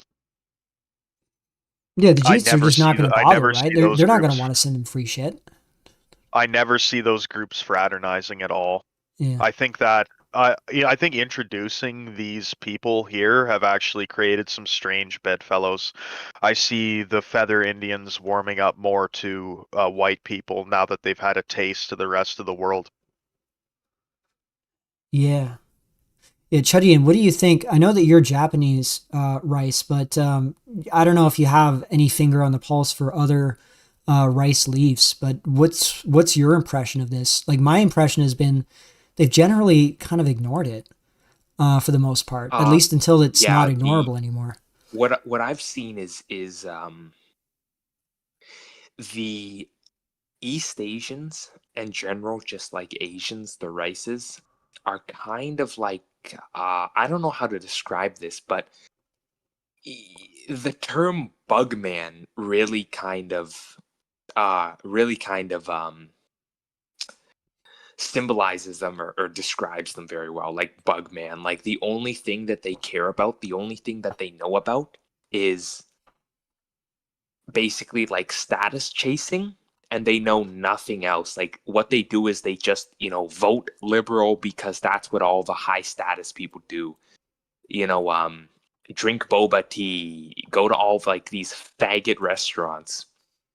Like I know all the Asian men, they dress like faggots. Like they dress like these performative faggots. Like buy Labubu dolls. Do the middle part faggot haircut. Act like a woman. Bark like a dog. Get on your knees and hands to beg for women. Do comp sci. Do your homework. They know nothing about basically anything. It's basically like if a New Yorker only read the New York Times and just believed in whatever the fucking headline was. Yeah, yeah. I remember I found this Japanese Canadian forum once, and after COVID, it was wow. This was actually before COVID. Even they were talking about Brampton and stuff. Is Brampton too intense for most Japanese people? I am horrified by the body odor of Indian people, their littering, and their strong sexual desire to snuggle even a 60-year-old black woman. So I mean, they talk about it among themselves at least. But yeah, I do wonder because I've noticed with Chinese, at least, I know Chinese is the largest single group. They tend to, they almost have identical voting records to white boomers, like, and I would imagine also white upper class people. It's like they mirror whatever the upper class is. That's sort of been my thesis when it comes to East Asians. That you don't really see any ethnocentrism there. But you see a lot more status and like collective identity focusing. You know what I mean? Like collective national identity as opposed to ethnic tribal identity. Outside of Vancouver, where they're like taking heat for buying up housing, I hardly have ever even seen Chinese. Like the idea that they played a significant role in building the railroad is even a strange idea to me, just because of how numerically few they are. Like if I drive through my province, even in the province where there's supposed to be a lot of them, like I'll see a Chinese restaurant in just about every town I go to, but it's like abandoned. I don't see anybody working in there or coming or going or anything. I do They're all not see triad significant money numbers of laundering Chinese. schemes. Yeah, I believe it. I don't see anything Yeah. there. No, So but with the railroads, I'm pretty sure the Chinese only built like half of it. It was like it was from like the east. The east and the west were like building towards each other, and I think the Chinese only built like half of it. Yeah, yeah. Yeah, I think about BC. It's in a lot of ways, it's in the worst situation in terms of its geography because Vancouver, that region, is one of the few parts of Canada where it's actually tolerable year round. Like it doesn't freeze in the winter for the Yeah. most part. And this drives in a lot of like subhuman people, just regardless of race. But oftentimes there's a lot of white homeless people that'll show up there. And I wonder if because what makes me, I remember there was this stream that was done with, do you guys know Blonde in the Belly of the Beast? She was a podcaster for right wing, like she was a right wing e-girl podcaster. I know the name. I think I watched 10 seconds of her once and clicked Yeah. off because What was I'm her not name? listening to that kind of woman. Blonde in the Belly of the Beast, and then there's Yeah. another one called Red Elephants. Yeah, I think he's retired at his streaming life, but they did a collaborative stream once where they talked with this other guy. I forget his name, but he was like, they were talking about race mixing and like the frequency of it, and he was like, yeah, I've been to BC, and yeah, I can see exactly how the status, like he didn't say it outright, but he was implying that the status situation has completely flipped upside down for whites versus these other groups in BC. And I think part of that might be driven by the homelessness rates as well in BC, because it's just going to be disproportionately, homeless from other parts of Canada, which a lot of them will be like white or native, and they'll end up in BC, and it'll drive down the status as well of whites. I know. They actually bus them in here. Like the other provinces unload their homeless here, because once they're here, they don't leave. It's the whole legalizing drugs here in BC as well. It's like a 1-2 punch. Yeah. The good weather and the decriminalization of drugs has given us a homeless problem that, in my opinion, I think it probably dwarfs like Seattle and San Francisco and all these other places in the U.S. They're supposed to be bad. I think it's probably the worst on earth. I can believe it. Yeah, and I know like a lot of like most of the Asians in the West are like Chinese or like Korean or Southeast Asian. I've never really met like another like Japanese, right? But I've noticed like a lot of the Chinese are like especially from like those BC areas. I see a lot of like TikToks from them, and Asians seem to have like this really weird thing where they basically they operate like their own kind of ethnic enclave. I've never like the only thing that they do is what other Asians do. It's really really odd. I don't even know how to describe it. But if you haven't like interacted with a lot of like these Chinese people, it's like they live in their own world. It's like the outside world doesn't exist to them. They're in like this bubble. Yeah. Actually, now that you mention it, the only time I've ever interacted with them and the only time you run into them is when you're inadvertently doing like some kind of a business dealing. Yeah, it's probably good for them, to be honest with you. From my point of view, seeing what's happened in Canada, they're probably better off having these isolated nodes and just avoiding contact with the rest of the culture. But I do remember I did a year for mechanical engineering. It was quite a few years ago now. It was before COVID, anyways. I forget exactly what year it was, but I remember that my university was like 40% Chinese or something like that. And we're talking overseas Chinese. We're not talking second-gen Canadian. Yeah. They're all speaking Chinese. As a matter of fact, my first computer science class, I think, and I forget exactly why I had to take it, but it doesn't matter. My first computer science class was it had this English test that everyone had to write. And they actually had that before they did any of the classwork. It was really fascinating. And it was to weed out the people that could not speak any English whatsoever. And they probably weeded out like 1/3 of them. With the Chinese having their kind of like segmented population from the rest of everybody else. Dashboard has made this point about how like Chinese girls are very like race loyal. Like you only ever see them with other Chinese guys, and he's in America, and it got me thinking about. I used to play on like the basketball team in high school, and we were never like amazing, but we were good enough sometimes to make it to like the provincial playoffs and stuff. So we'd travel around, go to like different schools, and one of the schools we went to for whatever reason had like a very large Chinese population. Most of their team was Chinese, which it left like a stark impression on me because even especially at the time you wouldn't think that basketball was something that really Oh was no, like a Chinese guy hobby. dude, the Chinese and Asians in general, for some reason, especially like Chinese and some Southeast Asians in Canada or even in China, they love basketball for some fucking reason. They love it. They can't get enough of basketball. Yeah, and what blew my mind is like we didn't have cheerleaders or anything. Like no, maybe somebody's girlfriend would occasionally come to the game, and maybe she'd bring a friend and they'd cheer or something. But it's like for every one of these Chinese guys, there was a Chinese girl, and I remember just seeing a lineup of like 20 of them, and they were like so loud, and I don't want to say disruptive because they're just like an audience, but like they were giving it all their effort to like cheer for their guys, and we never seen anything like that from white women. So to hear this kind of things about Chinese having their own community, like it permeates even down to like high school level. Yeah. I wonder if they're going to stay though, because the impetus to come to Canada for most of them was to launder money from their parents into the Canadian real estate market. Like the reason why we didn't go through the 2008 financial crisis like the US did, like our property market took a hit, but not nearly as much as the Americans did.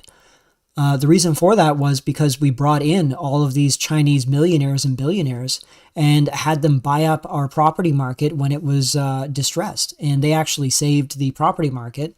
But the consequence is, if you look at Vancouver, if you eliminate housing equity from people's net worth, the amount of billionaires, or not billionaires, the amount of people with $1 million or more in net worth goes down to 10% what it was before. So the vast majority of the wealth in Vancouver is in housing equity. Otherwise, it's actually a relatively poor city. Yeah. Remarkable, actually. And I know this is kind of off topic, but like I don't know, a lot of people in this sphere like seem to believe that there's no kind of like ethnic infighting within like the other races. They seem to believe like all of the Africans are like on one team, like they're on one team. All the Asians are like on one team, and that there's only really like white like infighting. Whereas from what I've seen is even with blacks and especially with Asians, is there's like rampant like discrimination between like different Asians. And you can especially tell this because there's like Chinese groups, there's 3 different rocket groups in my school. There's 3 different rocket clubs. And you'd ask like, well, how the fuck did that happen? In my school, originally the rocket club was like made back in like the 1990s or something. I can't remember. And it was mostly whites, right? Then a bunch of, I guess, Chinese came in and they didn't want to join in with the whites, so they made their own rocket club, right? But now a bunch of people tried to join in with the Chinese. A bunch of like other Asians, they tried to join with the Chinese and the Chinese wouldn't allow them. So basically there's now 3 rocket groups. There's kind of like the whites, there's the Chinese, and there's like the other Asians, which are mostly like Koreans. Oh my god. And of course I tried. This is so insane. I tried to join. I tried to join the 2 Asian groups and the white groups, and of course, the Asian groups rejected me. But I got into the white one. Oh my god, that's funny. Yeah, it's I such. believe that. Because I sold my own motorcycle, my old motorcycle, and it was a weird couple that came to buy it. You guys ever seen the movie Gran Torino? Yeah, with the It was literally like exactly like that. It was an old boomer white guy and like a younger Vietnamese dude. Where who came like the Vietnamese guy was getting help from his like male boomer white friend to like look it over or whatever before he bought it. And I get the impression because I still talk to that Vietnamese guy on Facebook. I get the impression he's kind of like also relegated from the other like Asian communities because his friend group seems to be mostly like white guys with similar hobbies. I guess he's not Chinese enough or Korean either.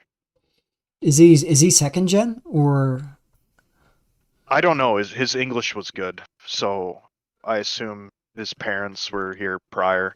okay? There might be something to that. I did notice that when it came to the Chinese that I was dealing with in my college at the time, they were very much like it's not like they were rude, but they just did not.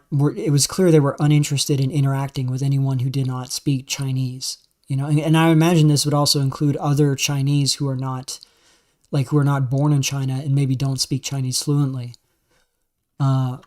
It is a weird thing with them. I have noticed that. But what if you actually look at the student visas?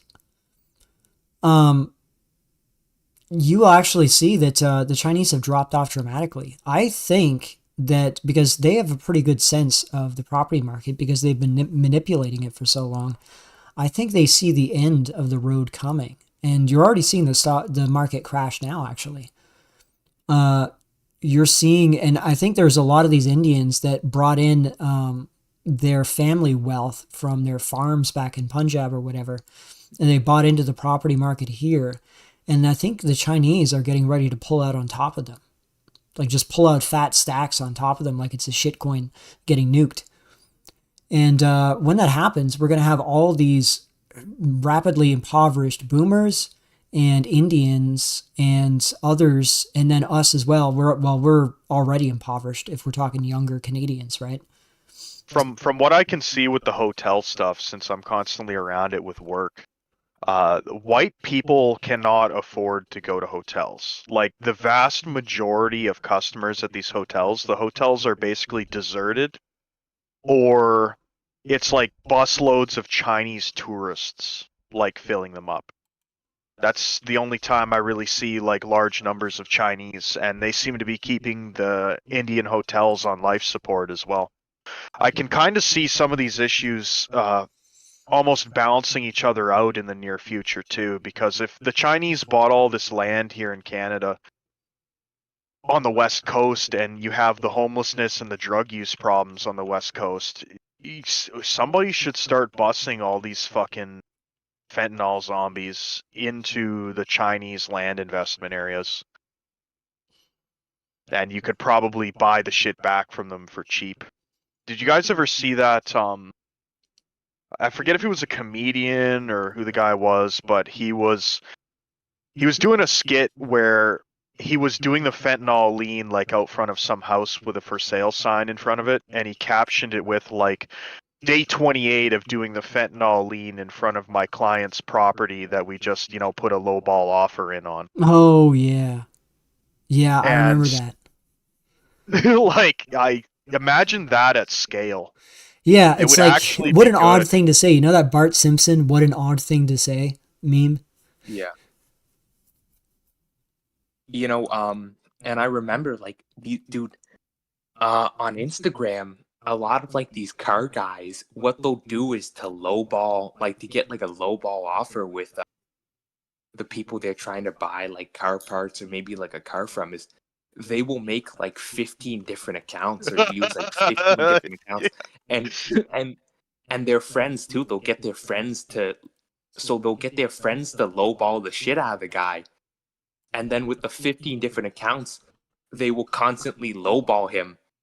And then with their original account, they'll send like still a lowball offer, but better than what the other accounts are offering. I've done it myself. Yeah. I've Yeah. done that myself. Not with that many accounts, but like with 3 or 5 of them. Definitely done it. They will coordinate on larger scales for this shit. I mean, look at what they're willing to do with housing, where there's this Brampton loan concept where you'll have like 6, 7, 8 of them working Tim Hortons, 7. and they'll have 2 guys and they'll claim the whole income of all 8 of them. And that's how they'll get the loan approved. Like, it's all fraudulent, of course. But this is how the Brampton property market went completely ballistic over COVID, was these methods. Well, what happens when half of those guys are no longer able to find work or whatever because of how high the turnover rate is? You're going to see those loans go under really fast, and the whole thing will just collapse like a house of cards.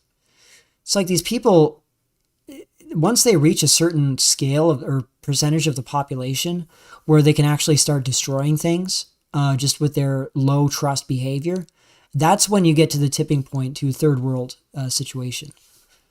And yeah, these people seem to be like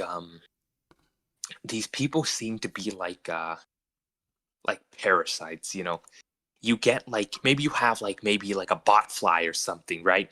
It's one bot fly. It can't hurt. It can't kill the host. It's just sucking on some blood. Then maybe you get a leech. You get a tick. It's only 3 parasites, right? But then, what happens? The leech has eggs on you, and then the bot fly, the bot fly larva or something. And then eventually the host has so many fucking parasites on it, it just drops dead. And now the parasites have to go and find a new host. No, you're right. And it's ironic because I think I had mentioned this before in a previous stream, but it just rings true. The high trust strategy of individualism and having the same set of rules apply to everyone equally, that's actually a losing proposition, just if you look at it from a game theory point of view.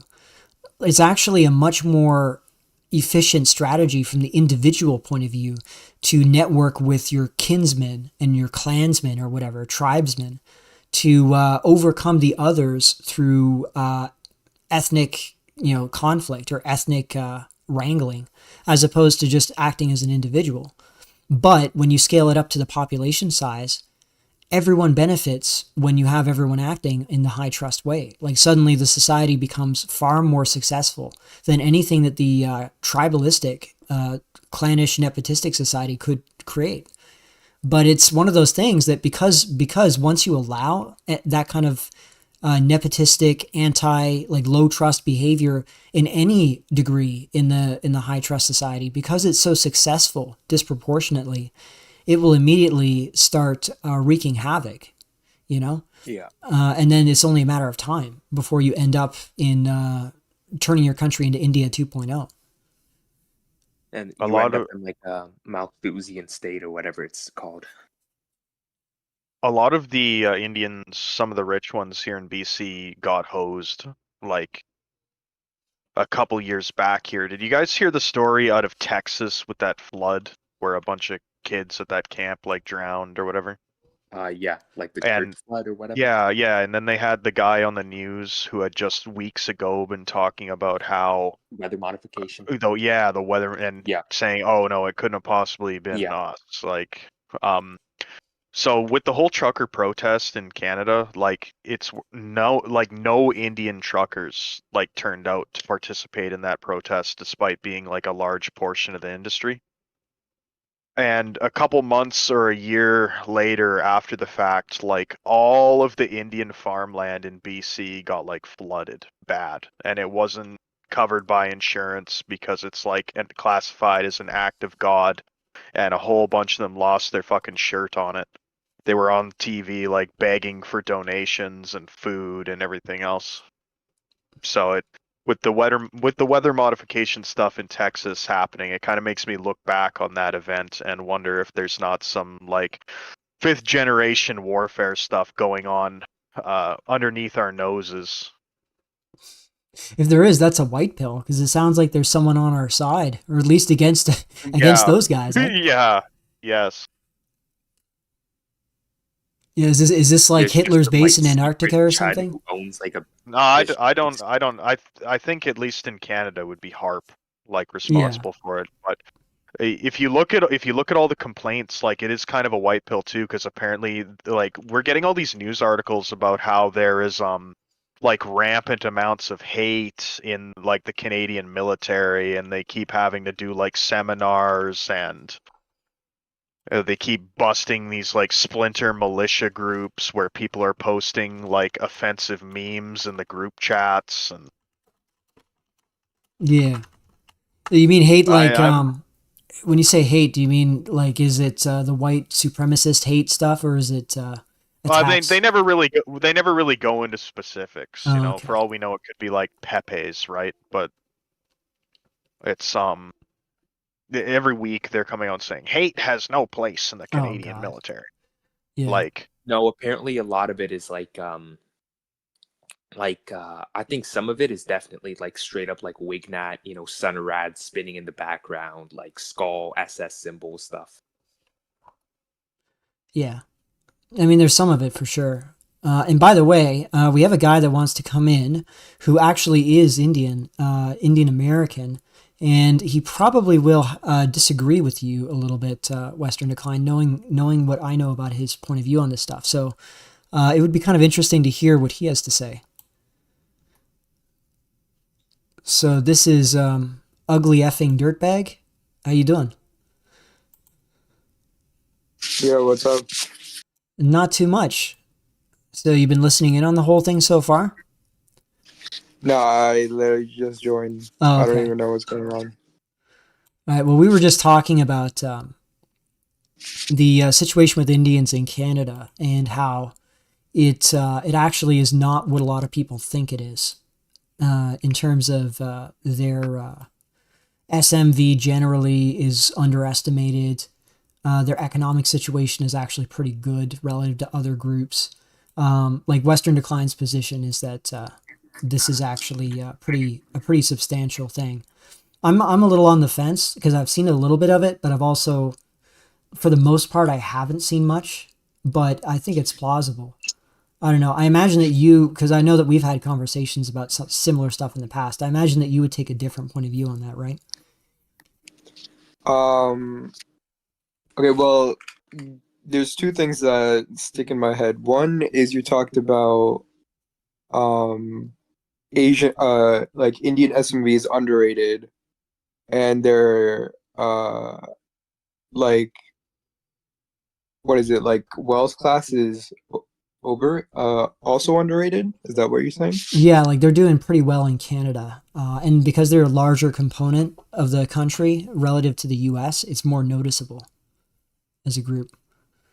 Well, yeah, I can definitely talk about in my own experience. Well, again, I'm not in Canada, but in America, I mean, I'm friends with like a lot of Indian, and I mean, I myself am Indian, so I'm friends with like a lot of Indian people, and I can definitely say for sure, like Indians on average definitely do um pretty well, and even in the modern day, like in this competitive job market, most of my Indian friends they're still doing like pretty well compared to like I would assume like the average Zoomer male.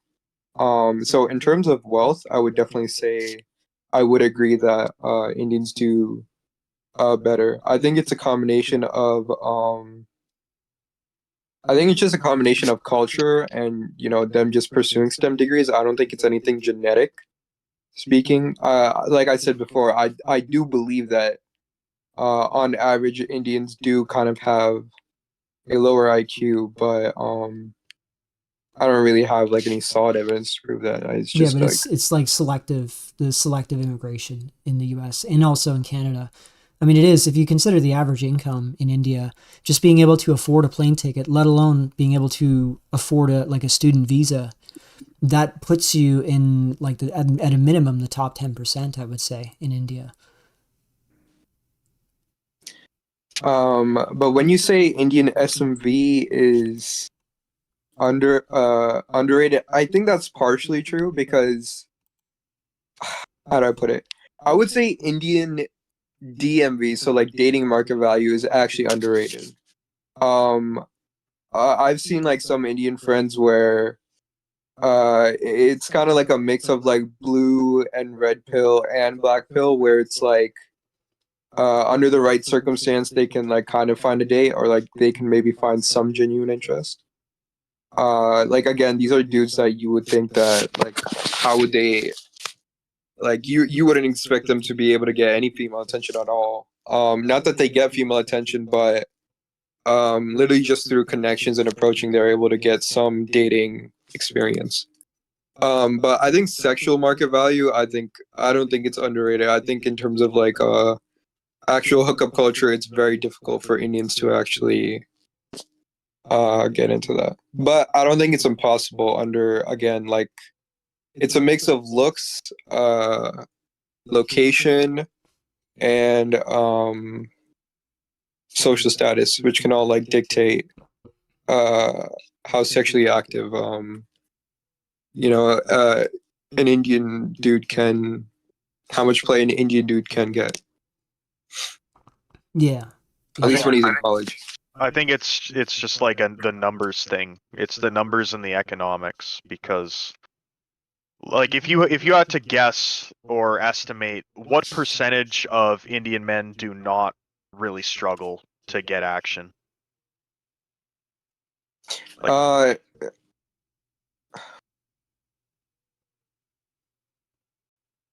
You mean in America? Sure, in America. Or yeah, the West in general. No, in America. Okay. In America, if you're talking about just sex, then you're saying not struggle at all. Yeah, what percent of guys do pretty well?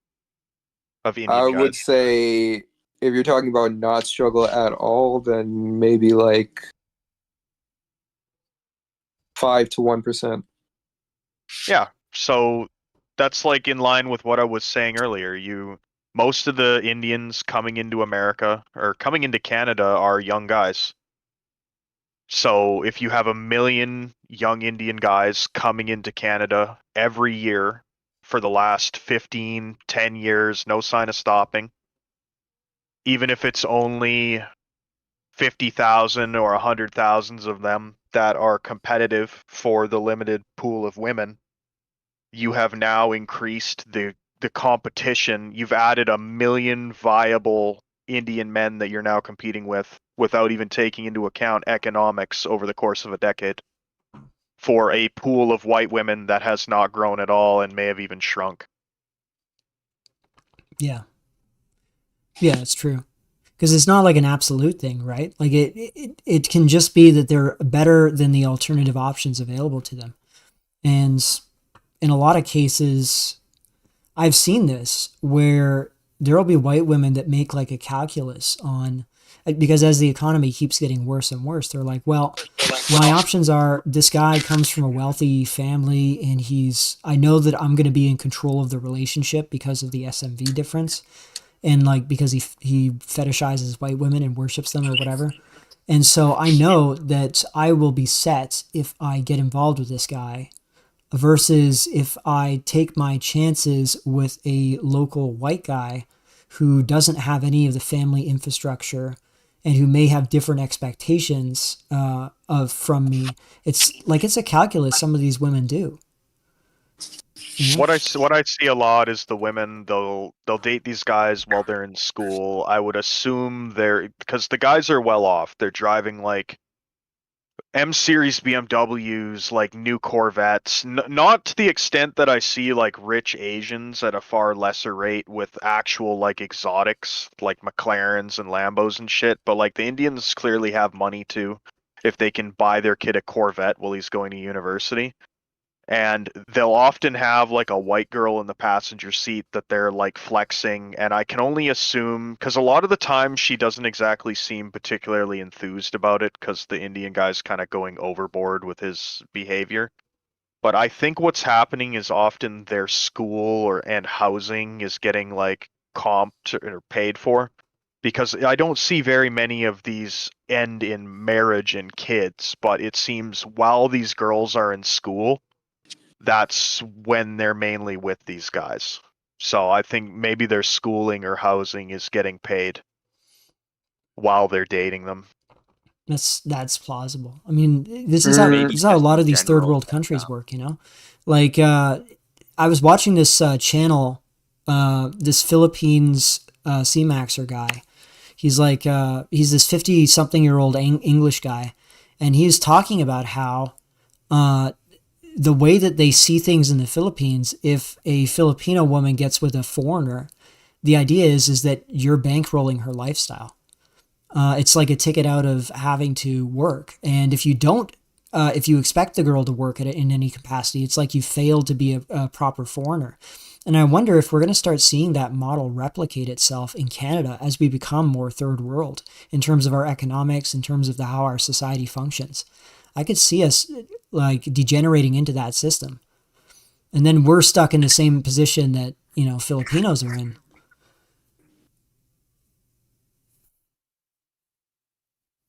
That's kind of what I at least here, what I already kind of see it as, because if you're like a white guy, for the most part, you are working some kind of menial job, like at best, maybe you went and made 6 figures working like oil sands, and you like come back here when you're not at camp. You know, those guys are doing pretty good. They'll be driving like brand new like lifted Denali diesels and like all this other shit with like thousands of dollars of add-ons. Um, Other than that kind of specific niche, though, I do not see white guys able to compete economically with these other groups of people. Yeah. It's just not there. Like you have to bust your ass doing some kind of like semi-skilled hard labor for like a big company for long periods of time, and then maybe by the time you're like mid-20s, 30, you have something decently impressive to show for it. But that whole time the girls have been like like serial monogamy at best between like 15 and 25. What are you trying to say that ethnics seem to have an edge over white men? In Canada here, the people that can afford to come here and go to school are generally more attractive than the average representatives of their demographic and far more well off economically. So a significant portion of them are annoying to compete with, even if the majority of them are not, just because of the extreme amount of them coming into the country. So, like, if I use the United States as an example, people are up in arms about the idea of 600,000 Chinese students being allowed in the country. We get at least 1 million Indian students into Canada every year. And it's been going on like that for a decade or more, with no sign of stopping, and we have 1/10 the population of the United States that is absorbing this. Yeah. And they're overwhelmingly men, too. It's like Yeah. 60% male, 40% female. So even if it's just that 1 to 5% that you estimate in America that don't struggle, I think it's higher. I think it's 10 to 20% here that aren't necessarily struggling. But if we estimate it at 1 to 5%, that's still over the course of 10 years, like 100,000 Indian men that have their shit together that are probably gunning for white women in a lot of cases. I don't know. I mean, there's different ways to look at it because you're saying like not struggling, but at the end of the day, it's still kind of like beta boxing or like oofy doofy theory. Um, like I do believe there are a select portion of Indian men where, with a little bit of money and a mix of looks, they can attract other Indian women of other races and even white women. But I think what you're going to most likely see in the future is there's going to be an increase. I mean, it's the same thing with every other ethnic population. There's going to be an increase of white women that will date outside of their race, but overall, they will still prefer attractive white men. Yeah, for marriage, but who wants to marry black guys don't even want to get with black chicks that have been with white guys, and they're not the ones that they're not getting bleached. That's not like really a thing. It's not. They don't have that kind of humiliation, dirty aspect to it to the extent that like we might, and they still don't like it. So this is how Wignats cope. Wignats will sit there and go, "Oh well, white women are the most race loyal for purposes of marriage. They mix out the least," but it doesn't account for what they're doing up to that point. Yeah, no. I've had I've thought about this myself. I think you will see a lot of white women. You could even argue maybe even the majority of white women. As time progresses, they will like during their younger years, they might experiment more with ethnics.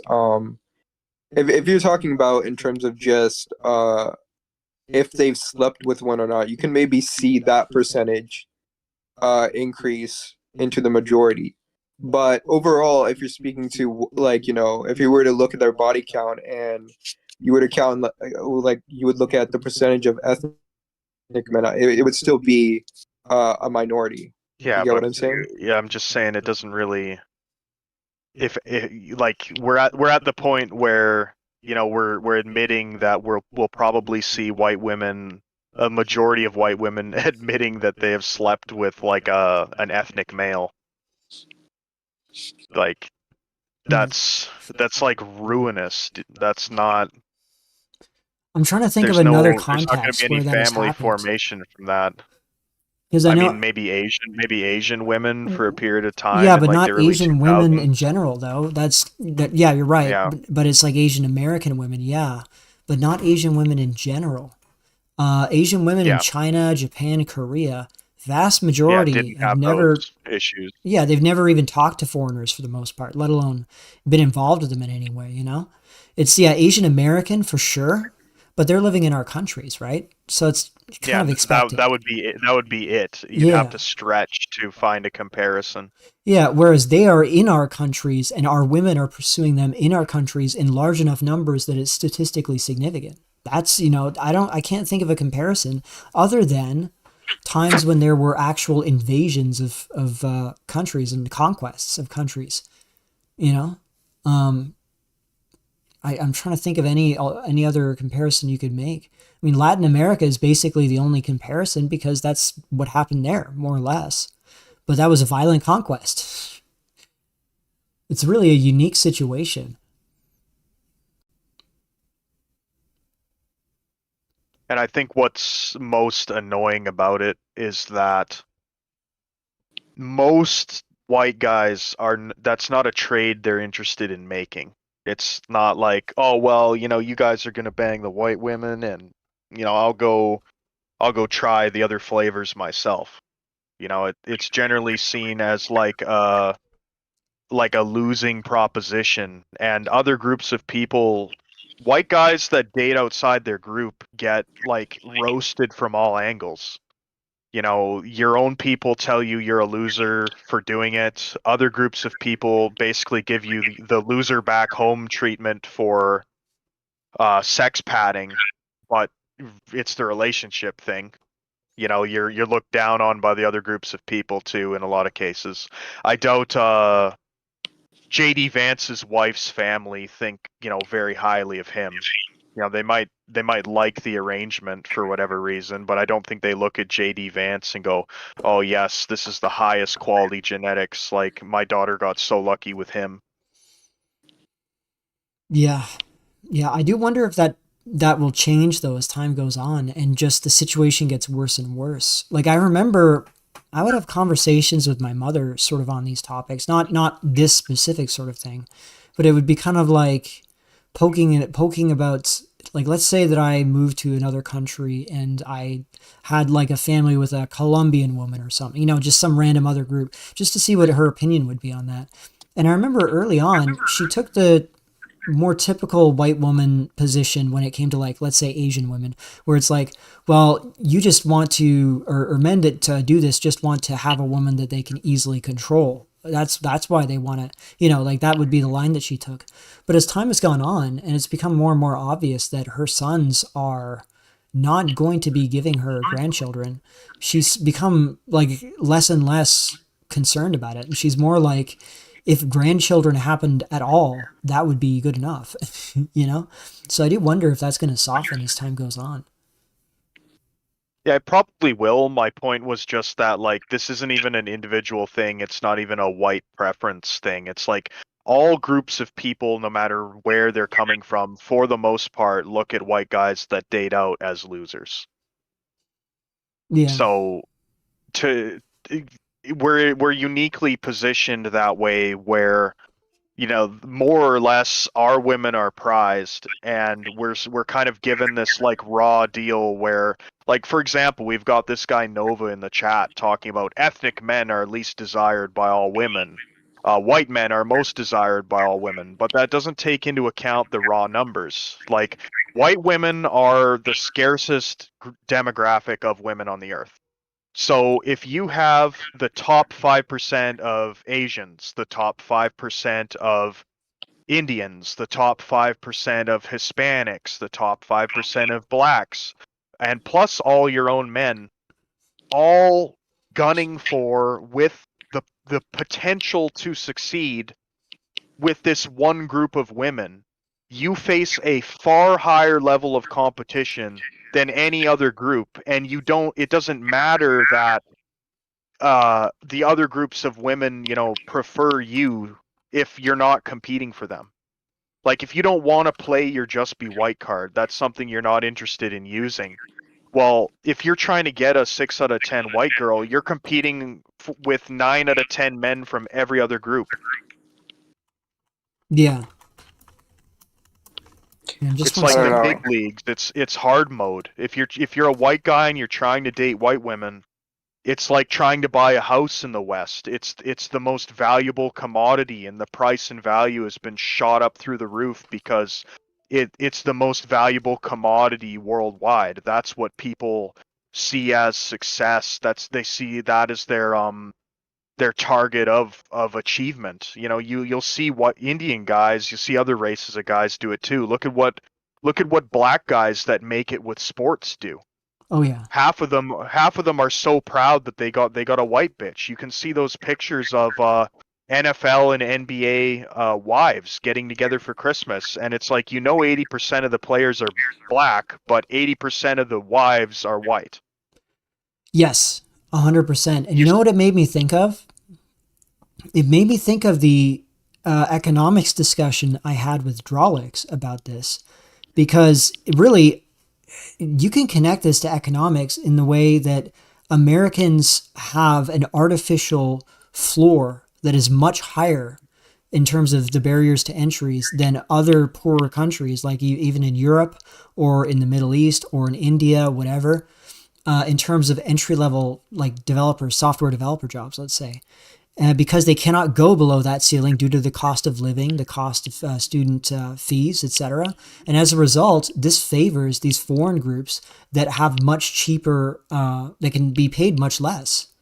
And it's the same sort of logic. It's like the only way for us to not have to deal with this situation where we have to compete for these women, and the rest of the world does as well. But the reverse option really isn't even an option for us socially, whereas the other guys still have that option socially. They can. It's like foreigners coming in on H-1Bs versus people living in America. It's like nationalism in that sense is like a tariff on excess men, outside men. And that was, I remember when I made that video on women and nationalism, that got a lot of pushback from white nationalists, but I was looking at the Vietnam War and the victory of the North in the Vietnam War. That was like a victory of the Vietnamese men against the South Vietnam, which was turning into like a Thailand, where it was open to Westerners. Anybody could come in and pick up a woman. And what that victory for Vietnam represented was that they could close their borders to foreign men and monopolize their own women again. You know, that's what really sovereignty. That's almost what sovereignty is, if you think about it. The ability to do that. Yeah, if you don't have control over the most precious resource, the one thing that above all else you're dependent on to proliferate, then what power do you have at all? Yeah, you're not a sovereign country at that point. You know, and the flip side to that would be your nation state being powerful and influential does not benefit your women. It's like the other way around. Because that opens up, if you're like Imperial Japan, this is the other analogy I used. If you're Imperial Japan and you conquer Southeast Asia, suddenly all these Japanese men have options with these conquered women that they didn't have before. You know? Whereas for the women, they're typically restricted to the elite, like the national males. Like in the case of the Imperial Japanese, they would be restricted to Japanese men. You know, it's like an inverse incentive. This is the argument that I was trying to make with these nationalists, that the way that they're thinking that they're going to appeal to women is never going to work. You know. It's also why the only women interested in it are interested from a self-interested perspective and just seek to cajole and longhouse everybody into their like nerfed version of nationalism that won't actually accomplish any of the things that men are really interested in. Well, yeah, Sarah Stock being a perfect example. She's probably a millionaire at this point. She became an instant hit overnight after that scene where she debated some Jewish guy, I think it was. And suddenly she became an overnight hit. And you realize a lot of these women are realizing it's actually a great career move. And they're looking at Lauren Southern as just what not to do as publicly. Like Lauren Southern really fucked it up. Like she was an example of a real idiot. But these smarter ones that are coming in, they're going to be able to grift this thing to the 9.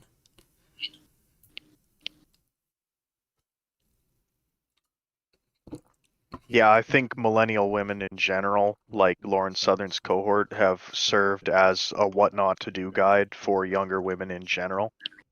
Like, millennial women, I really do feel, were the worst generation of women that has ever existed in recorded history. And you'll never hear it from anybody except for millennial men, for the most part, that have to actually or are expected to deal with them.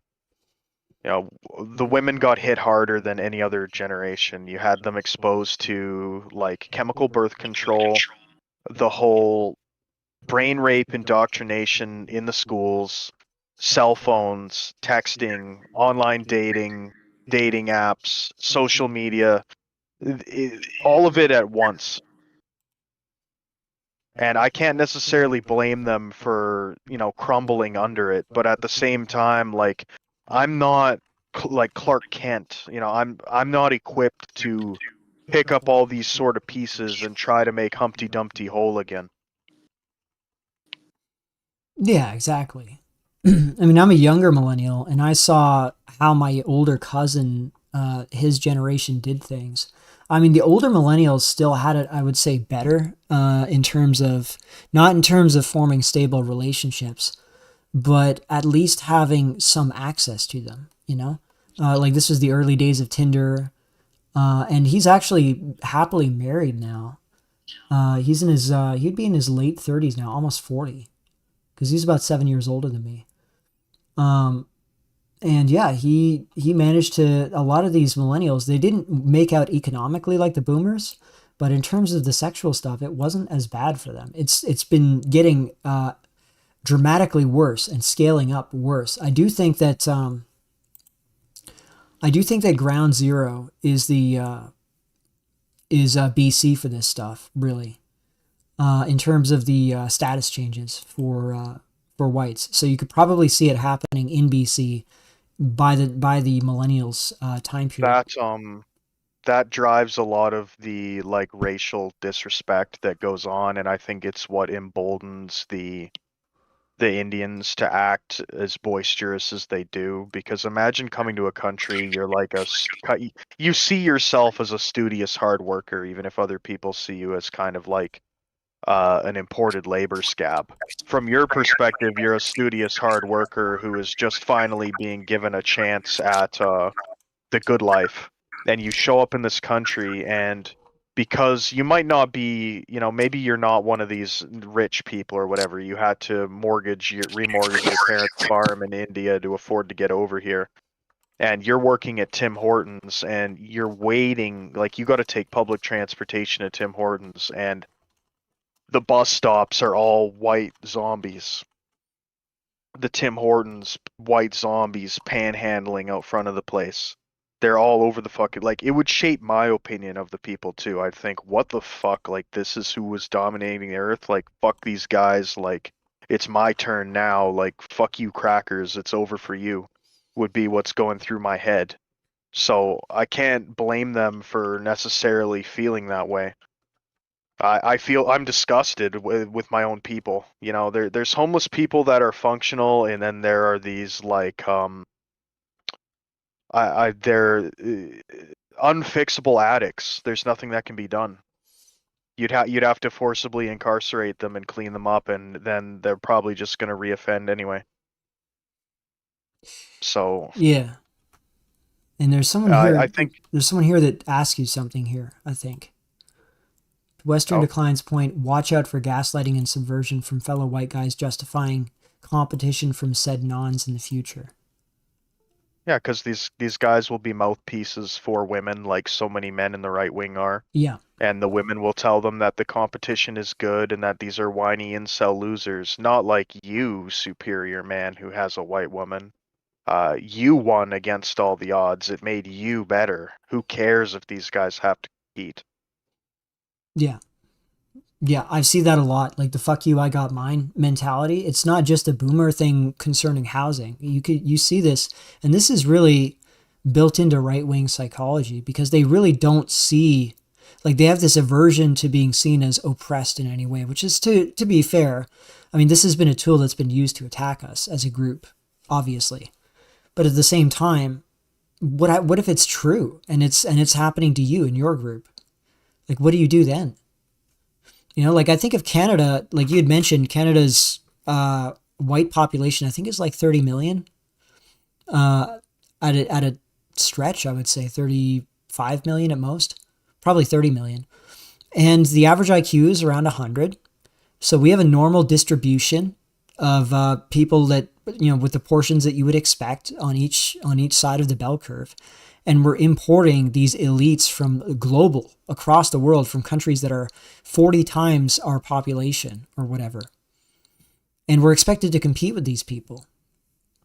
It's actually incredibly, like the way that I've tried to get this through boomers' heads when it came to immigration stuff, just setting aside the woman stuff, is I was like, would you will your house to a random guy on the street who got a higher college entrance exam score than your own kid? And of course, the answer would usually be no. And then I would say, well, this is effectively what this meritocratic immigration system is doing. You're handing over collectively the country to these people that are completely different just because they're able to achieve more than your own children. Like that's actually insane logic when you scale it down to the individual level. It makes no sense. Yeah, and that's ignoring any type of grant or financial advantage or anything else that's given to these people because of their. You see, we have this incongruent thing going on where, on the one hand, we're skimming off the absolute best from all these places, but at the same time, we're still treating them like they're like complete impoverished street shitters, like the untouchable deletes. Yeah. And that's not the case. You're giving them all the benefits and the leg up as if they're like an absolute incompetent, like borderline animal, non-human. And instead they're like a lot of the times they're more equipped than the people that are around them, just because of the size of the population they're being pulled from. Exactly. Don't It's demoralizing because it's not a hole that I think there's really a way out of, and Buddy Lee in the chat, I don't understand Snownat Inkwells, your own women don't want you. Well, that's the thing. There's like a schism in the right wing because half of us can admit that our own women don't want us, and the other half can admit nothing and instead pretend that, it was all Jews that made white women act this way, and that if we just get rid of the Jews, then white women will stop dancing to Nig music and everything else, and that's just not realistic. Yeah, no, and the proof that this isn't a Jew thing is that you can see this manifest itself in pretty much every other group when they have the same dynamics at play. It's not just something that's uniquely happening to whites. It happens to be a white phenomenon in Canada. But you even see this in India with Muslims versus Hindus. Muslims are like the underclass in India, and they do something called love jihad, where they go after Hindu girls and they try and seduce them. And it's created a huge amount of tension. And also they'll go after upper caste if they're lower caste. It's created a huge amount of tension in India because they almost view that the same way that Americans would view like white-black relationships in the 50s. They view it almost with the same apprehension. And the government is paralyzed in stopping them because the leftists are competitive in the elections, and the women are always a major factor in the voting. And the right-wing party in India, BJP, it needs to appeal to at least some women to stay in power. So they're constantly paralyzed on dealing with these issues. And it's actually interesting when you look at the governments that we have reproducing these same conditions in completely different cultures, completely different economic situations. I would actually say this has more to do with democratic parliamentary systems. It's almost like pre-built to eventually result in this left-wing coalition of hostile, aggrieved minority groups and women that eventually unite to attack and destroy the majority population. That seems to be almost like built into the system. I think we have a lot of that basically love jihad going on in Western nations as well. I think that a lot of guys see, you see it most prominently with blacks, but I think it exists with a lot of groups. Blacks very often, like, they get off on, oh, I'm gonna make this girl wear her dad's MAGA hat while I fuck her, or like I'm gonna make this girl wear the Southern Union Jack thing or whatever while I fuck her. Like, this is revenge for slavery. We up now, like stuff like that. And I think that this manifests on a lower level with other groups. I think that there's an element of this with Indians that see it as a, revenge for colonialism. I think it manifests with feather Indians, and the rare occasion they're able to exercise it as well. I think that it manifests with some demographics of Asians, ones that were on the opposite end of racial conflicts with, well, it would have been political conflicts. I don't think there's really been straight up race wars with Asians, but I think that, like, communist Vietnamese, for example, would kind of see it this way. You kind of see it a little bit too with how white women are prized to be, a lot of the times it's not even for like sexual stimulation. If I use like Dubai porta potties as an example, like they're paying top dollar to like defile and like humiliate a white woman. Yeah. Like that's, I don't really think that this, in fact, we're probably targeted the most for it. Well, yeah, because we are the ones that are, if you look at world history in the 19th century, or the world situation in the 19th century, the entire globe was controlled by Europe. I mean, as Europe dominated the world. So it's completely understandable why these guys would see this as a way of getting revenge and attacking us. Definitely, I do think that's a thing. And the women, I think that the women see this as a way of crippling and weakening us morally and psychologically. Because now my position has been, I don't think this is a unique to white women, but it's most obvious in white women. But I think it applies to every group of women if you give them the same environment. Is in a liberal democratic model, they are not going to support anything that limits their freedoms. And they see their own men, even if it's subconsciously, as the single biggest threat to, and it's not a threat in the sense that they think that they're going to get, surprise snuggled or something, or put in a burqa, obviously. They see it more like they would then have obligations imposed on them. And they might have My male family members would prefer I practice some tactfulness in my dating practice. This can't be allowed. Yeah, and it's also that they would have obligations put on them, like you are expected to have a family instead of it being optional. Like we need you to reproduce to regenerate the country, and you need to stay married and raise your families. Like these sort of things, they're gonna instinctively resist that. It's just they're gonna fight against that whenever anyone attempts to impose that on them. And I think you see this anywhere that women have developed a political consciousness. Like there was a long time where women tended to even vote more conservatively than men. But I would argue that was back when women were economically dependent on men. Like they were not largely in the workforce, or at least not the major breadwinner in the workforce. And they were part of church communities, etc., that preached a certain way of living that they were indoctrinated into. But then once that the church indoctrination left, and they started entering the workforce in large numbers and were able to be financially independent, the whole metric changed at that point. And I think we're still struggling with that. Yeah. And the worst part about the whole financial independence stuff is that their financial independence is subsidized by the men that they're now independent from. Yeah. Through one form of wealth redistribution or another. So it's not just like you're paying for women to continue to fuck you over. Yeah, they are they're given dad's special children. privileges in the economy, etc. Yeah.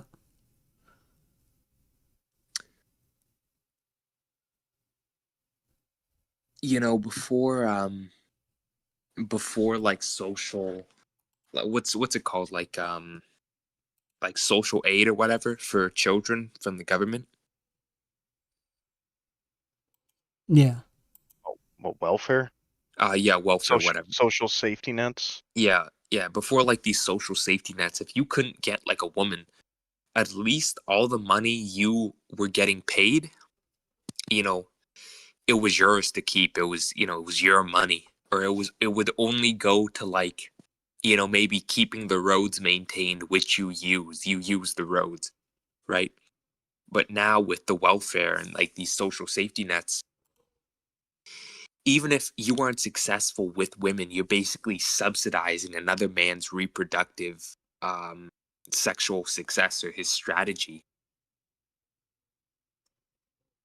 Yeah, or whoever the woman chooses to have as the man. Like you're incentivizing her ability to choose, or you're subsidizing her ability to choose whatever man she wants. Yeah. You're being like, the government is making you like a de facto cuck. Yeah, exactly. And there's a guy on Twitter who refers to the government as the total cuck state, and that's what it feels like. Yeah, exactly. And on that note, a lot of these women, they do not want to lose, or rather, they are already they've already had a history with guys from various backgrounds for the most part. Like if we're talking about millennial women, they know that if let's say a nationalist movement was successful and they threw out all of these guys from these foreign countries, this stuff would haunt them in their future dating prospects. Whereas in the current system, because that group of men or that point of view is heavily suppressed and at least on the surface unpopular among men because it's considered low status, they can plausibly avoid accountability for that. Like there's just all these other elements that keep lining up. You're never gonna. I remember I was reading a poll. Apparently, 45% of French women, and this was a recent poll, like last couple of years, supported suppressing the National Front party in France, the Marine Le Pen's party. Now, I'm sure a certain percentage of those female voters are like Muslim or black or whatever, but there's a large percentage of those that are French women, like actual French women. It's like the question is, why is that? Because we're seeing them getting harassed and assaulted all the time now. And yet they still have this fear that seems to be greater than, and I don't believe it's brainwashing. I ironically have a higher opinion of women than I think a lot of these right wingers do. And they think that women are just, hopelessly brainwashed. They can't think for themselves or go pursue their own interests, I think that it's the exact opposite of that. I think that a lot of men, I forget who said it, but he said like he said it was a great tragedy for a man to be exposed to a woman before he had finished developing. And, we see how giving estrogen and all these other things to men makes them act funny. They're odd afterwards. I think if we look at right wingers as let's pretend for a moment that they are the Chads, the jocks that they want to pretend to be. I think a lot of these guys probably got too much pussy too early, and the copulins, like the female mind control hormone that pussy whips guys, really affected their brain development in a way that it's difficult, if not impossible, to come back from. I think that their brains, if you could like MRI them or give them some kind of a brain scan and compare it to guys that didn't have these experiences, you'd probably find fundamental differences in the cognition that goes on. So you said that there's a female mind control hormone. I think I heard something about that. It sounds plausible. Could you elaborate a little bit on that? Okay, I just gotta, I don't want to go off the top of my head. Oh, okay. So I just gotta find, Yeah, because that actually sounds interesting. It sounds plausible to me, actually, because this is something I noticed. Maybe it's a little bit of a white pill or even a silver lining, perhaps. okay. Comparing Zoomers. Go ahead, sorry. What's that, sorry? No, go ahead, sorry, I just found the write-up on it. Okay, so comparing Zoomers to millennials, you notice that there is actually a big difference in how they approach the woman issue. Like Zoomers will be, like millennials, there'll be a lot more anger. Like there'll be a lot more frustration that you see with, especially like millennials in their mid-30s, let's say, and older. Like we're talking more like the MGTOW types. There's a lot more frustration and anger and bitterness. Whereas with Zoomers, it's more resigned and it's more analytical and dispassionate. And I do wonder if it's because the older millennials, they did get action when they were in their teens. And it's almost like, if you start smoking and then you get addicted and then you are deprived of it for a long time, you're going to be way more frustrated than if you never smoked at all, therefore you don't know the nice part about it, the enjoyable part, but also not the addiction either. It's like this suffering from like a drug withdrawal. Yeah. Yeah. You can't miss what you never had. Yeah. Weston, what was the mind control hormone or whatever? Okay, so copulins are a mix of volatile fatty acids found in vaginal secretions whose concentration increases when females are most fertile. Research on copulins suggests they may act as chemical signals, pheromones that influence male behavior. Research on primates and humans suggests copulins play a role in mating behavior, though the extent of their influence in humans is debated. Of course, just like telogyny or microchimerism, like it can be in all other mammals, but we're going to pretend that it doesn't work that way in humans because reasons. In primates, Yeah, in primates, copulins have been shown to influence male sexual behavior in some non-human primates, such as rhesus monkeys and stump-tailed macaques, leading to an increase in sexual advances from males. In humans, hormonal response studies have shown that exposing men to copulins may increase their testosterone levels. Exposure to copulins has also been linked to changes in men's perception of women, with some studies suggesting it can inhibit men's ability to discriminate attractiveness and lead them to rate all women as more attractive. One study also found that men exposed to copulins rated themselves as more sexually desirable. This is just like the first thing I found on it, but there's tons of this about it. It's theorized like copulins are supposed to be what, for example, like if you have a wife and child, and there's some sort of a threat, like a bear or whatever.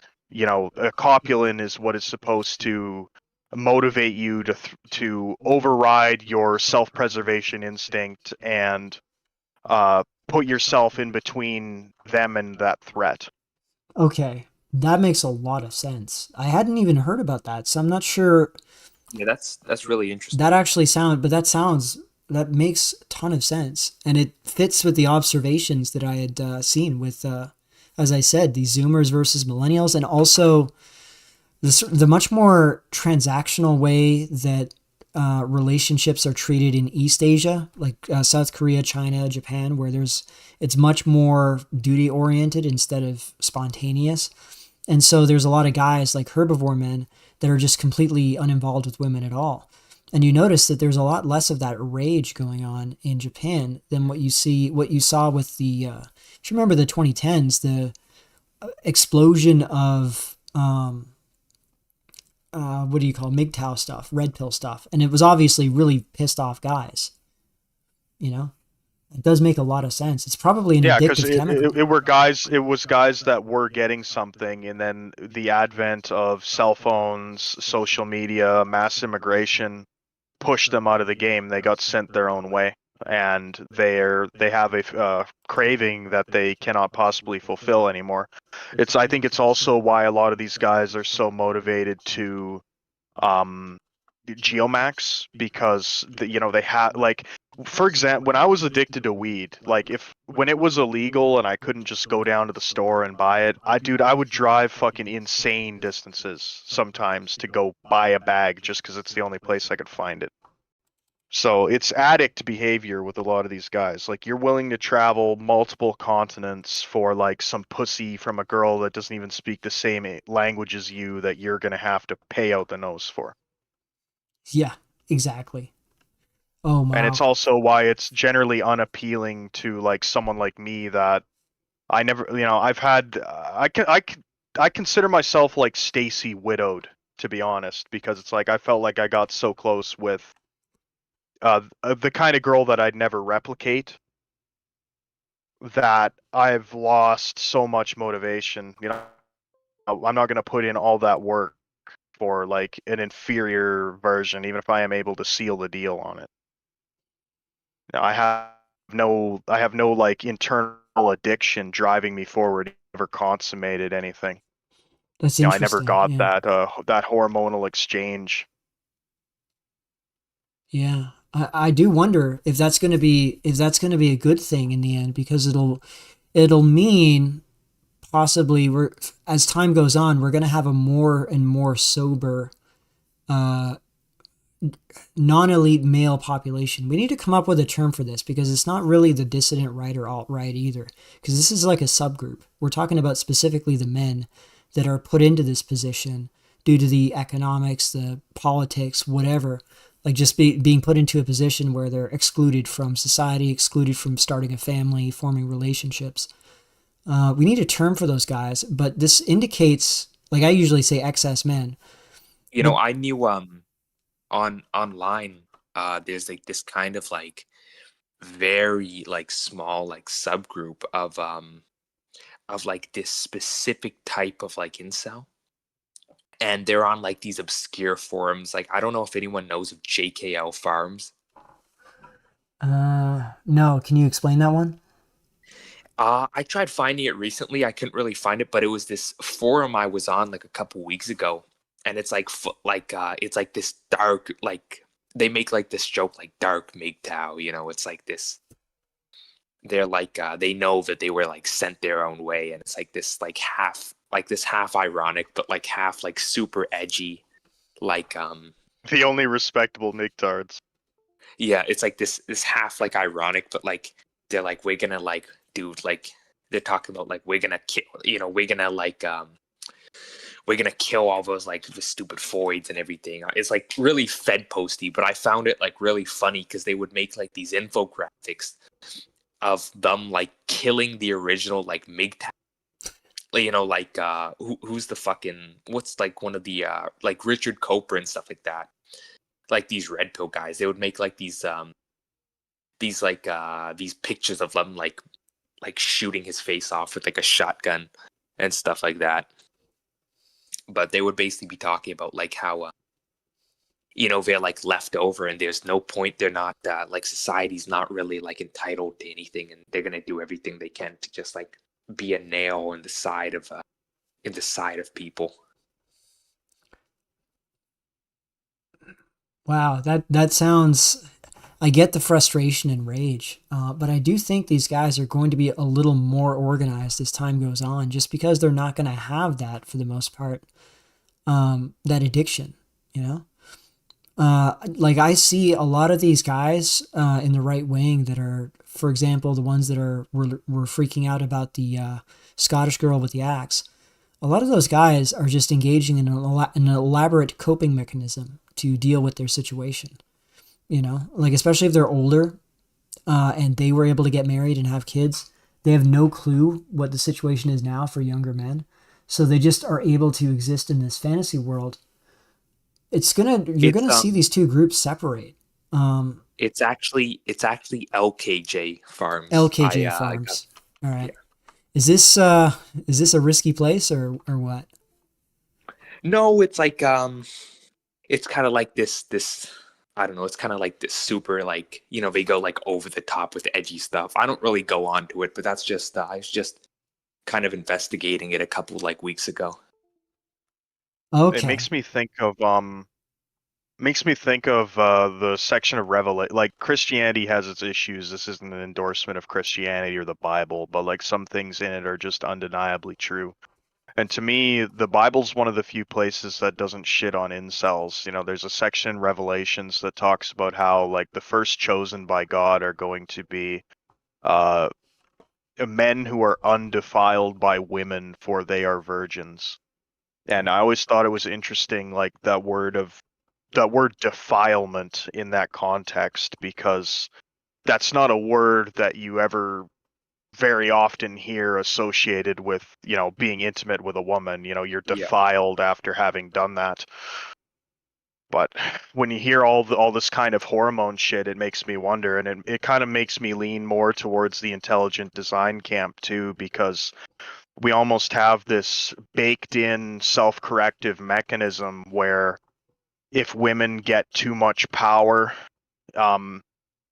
men's brains, without having access to women, just kind of reattune to reality and start seeing them for what they are instead of what women's copulans want them to see. Yeah. No, there's definitely something to that. I mean, it's the alternatives. If we're looking at worldviews, the alternative to, if not a Christian worldview, then at least one where there's concepts like justice and truth and morality. The alternative to that worldview existing is this brutal Darwinian system, which is where there's no justice. Like the only justice is whoever has the most brute force and whoever is able to dominate everyone else, you know, or whatever group is able to do that. And I think this appeals to young men, especially when they get put in that position where this is just unjust what's happening, you know. That at that point, then all it takes is somebody to rise to the occasion and offer them a solution. Now, I'm not somebody who believes that spontaneous revolutions happen or whatever, or like that is what you can expect to happen. But I do think that there are examples of that happening. Like I brought up Iran earlier. Iran was an example of that. It wasn't none of the CIA or KGB backed factions won. It was the Ayatollah's faction that won, and he was independent. You know, like I think I'm willing to believe that we could see that at some point in the future. Maybe That not is, for Canada, but somewhere. that's kind of the theological way of looking at it. I try to, with these sort of ideas, have a teach the controversy kind of perspective where I can offer the theological version and the biological alternative. And this is kind of there's a lot of Slavs in this community. Like, am I right to assume, like, it's Medican server we're on here, Yeah. right? So I kind of assume. There's a guy whose YouTube channel I watch called Warlocracy, and he reviews like niche Slav games and translates them and shared some interesting things. And one of his videos he did last year was about a game called Soviet Star Citizen.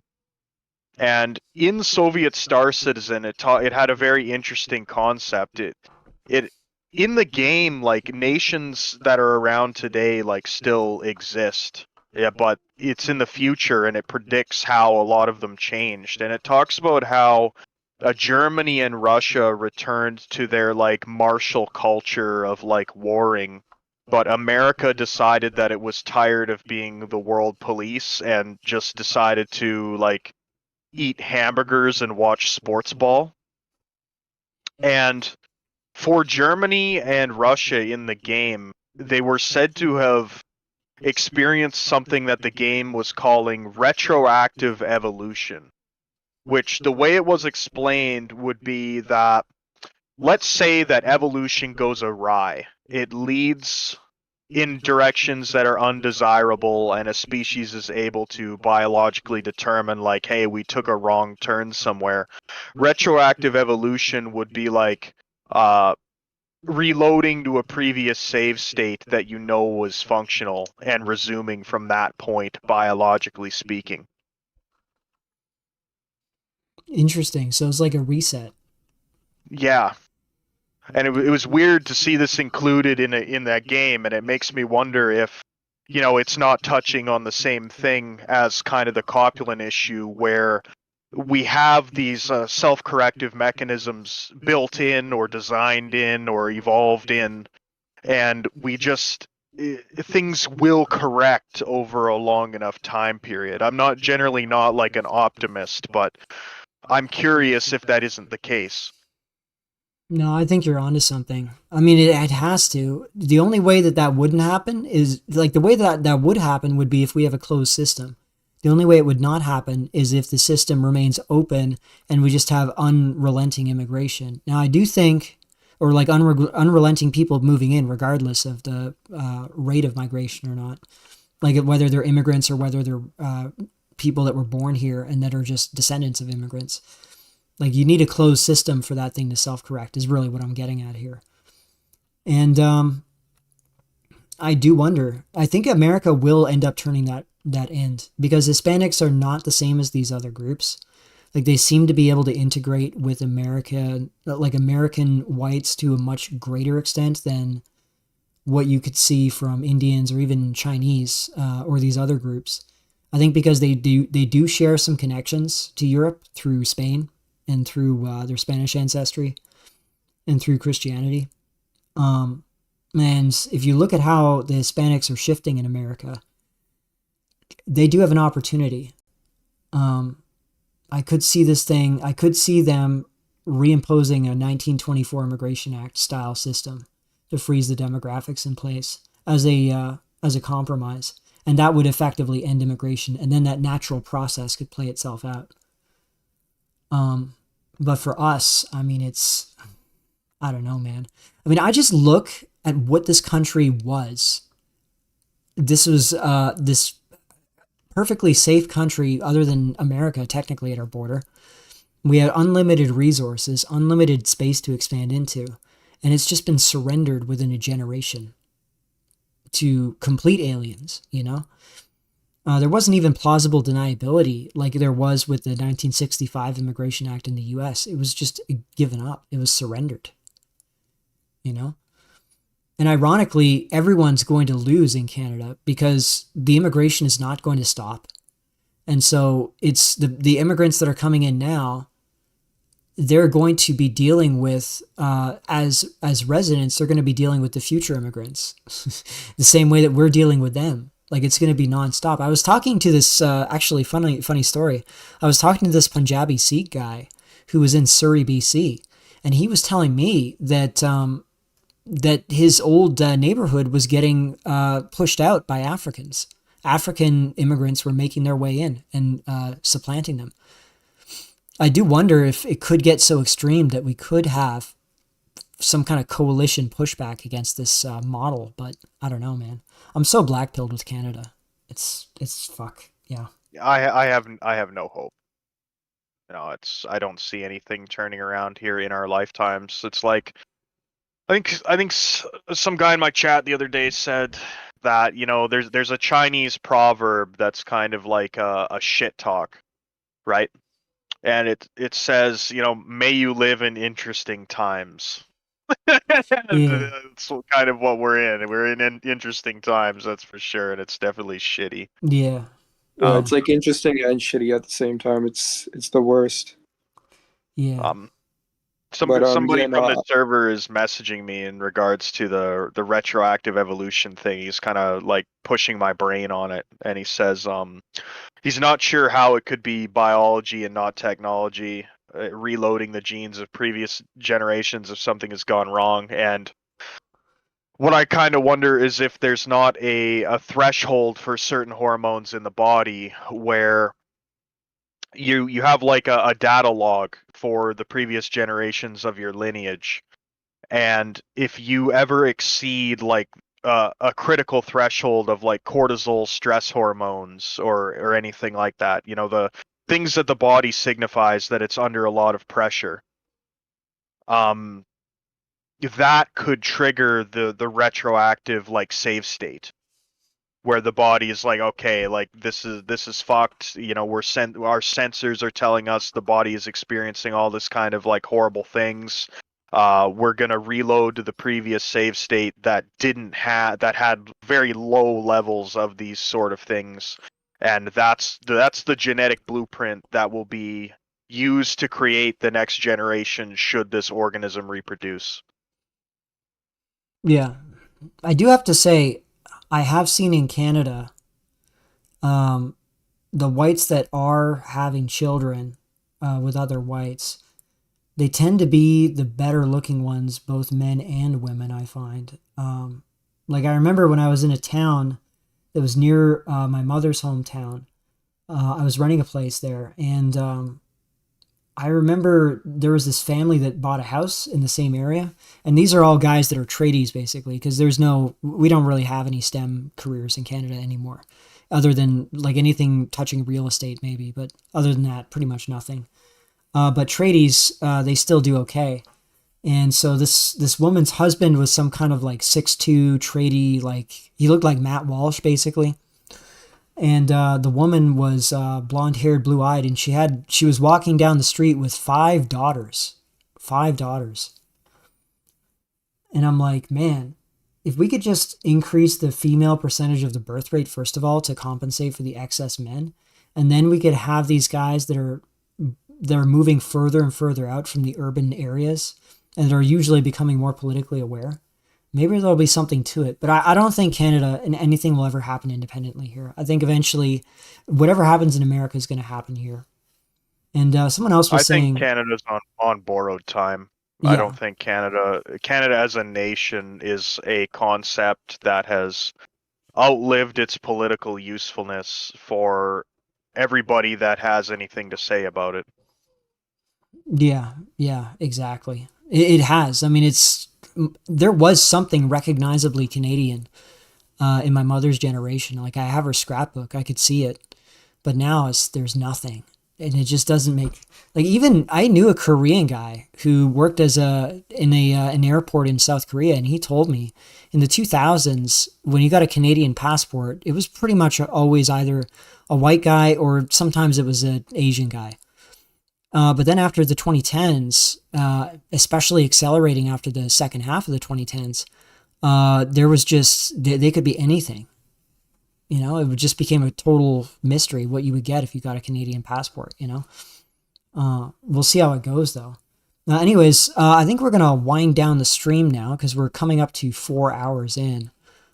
It was really great for you to come on here, Western. Is there anything else you'd like to conclude with, or? I think the Canadian flag is a good place for me to conclude, and the Canadian flag kind of changed as you could tell kind of like how we ended up downstream from where Canada used to have an identity to now where it has none. Like when I was younger, the Canadian differences from America were very like superficial and minor.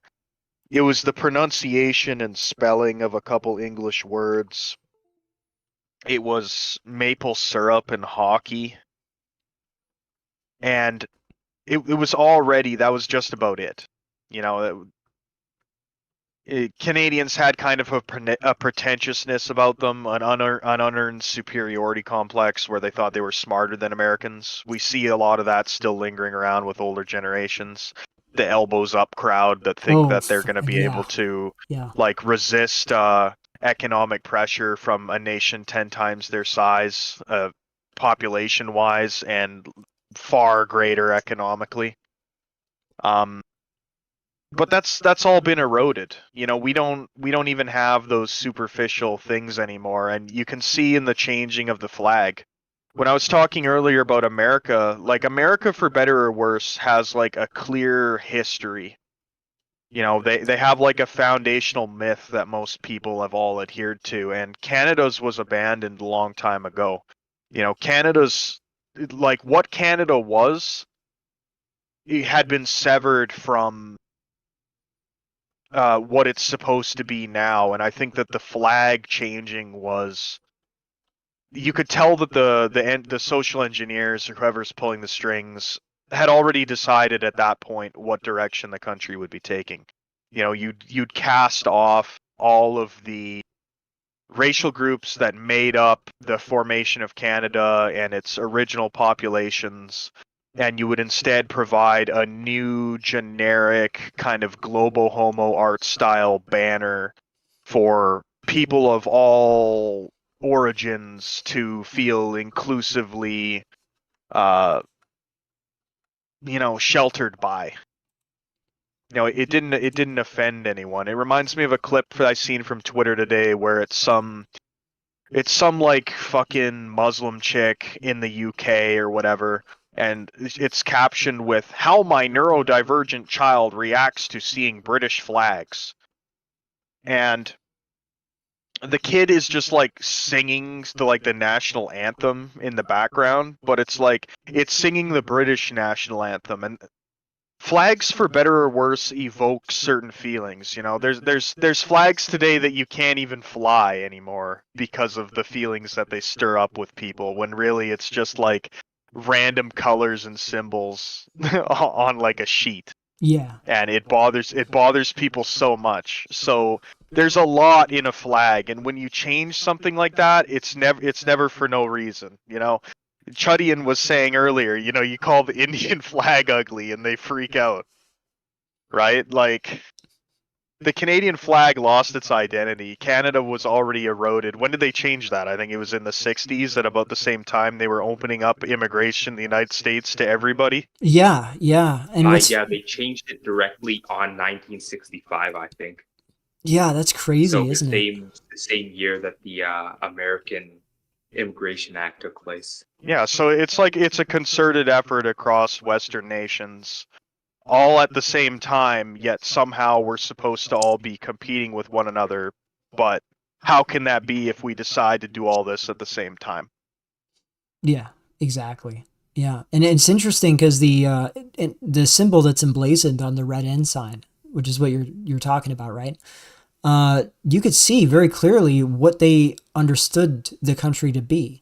And that doesn't mean it was exclusively that, but this was like the foundation of the identity. And it was the English flag, the Scottish flag, the Irish flag, and the French flag.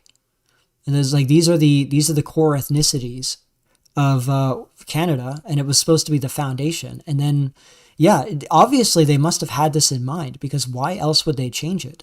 I mean, Australia did not remove their ensign. Neither did New Zealand. So why is it that Canada did? It's very peculiar. Like, this is obviously something that was in the pipes for a long time. So it's very well said. And is there anything else that anyone wants to add? I just want to say, I do believe things are, I mean, obviously things are going to get worse. And I think what contributes to that is the fact that overall, as people or as men, there's always this idea that things will eventually get better. Like the majority of the male population, even though they see that things are getting worse, there's always this hopium in the back of their heads. And they ultimately do believe, overall, as a majority, eventually things will get better. But I think that's what contributes to the fact that things will just get worse and never really get better. I only think when the majority can, kind of accept that truth, we can see improvements. But whether things will actually get better, I think it's highly unlikely. Yeah, for sure. All right, guys. It's been an excellent stream. That was fantastic. And hopefully we can do it again soon. Western Decline, if you ever want to do a stream on your channel as well, feel free to let me know. And yeah. So I'll talk to you all later. Thanks for having me. Yeah. Thanks for having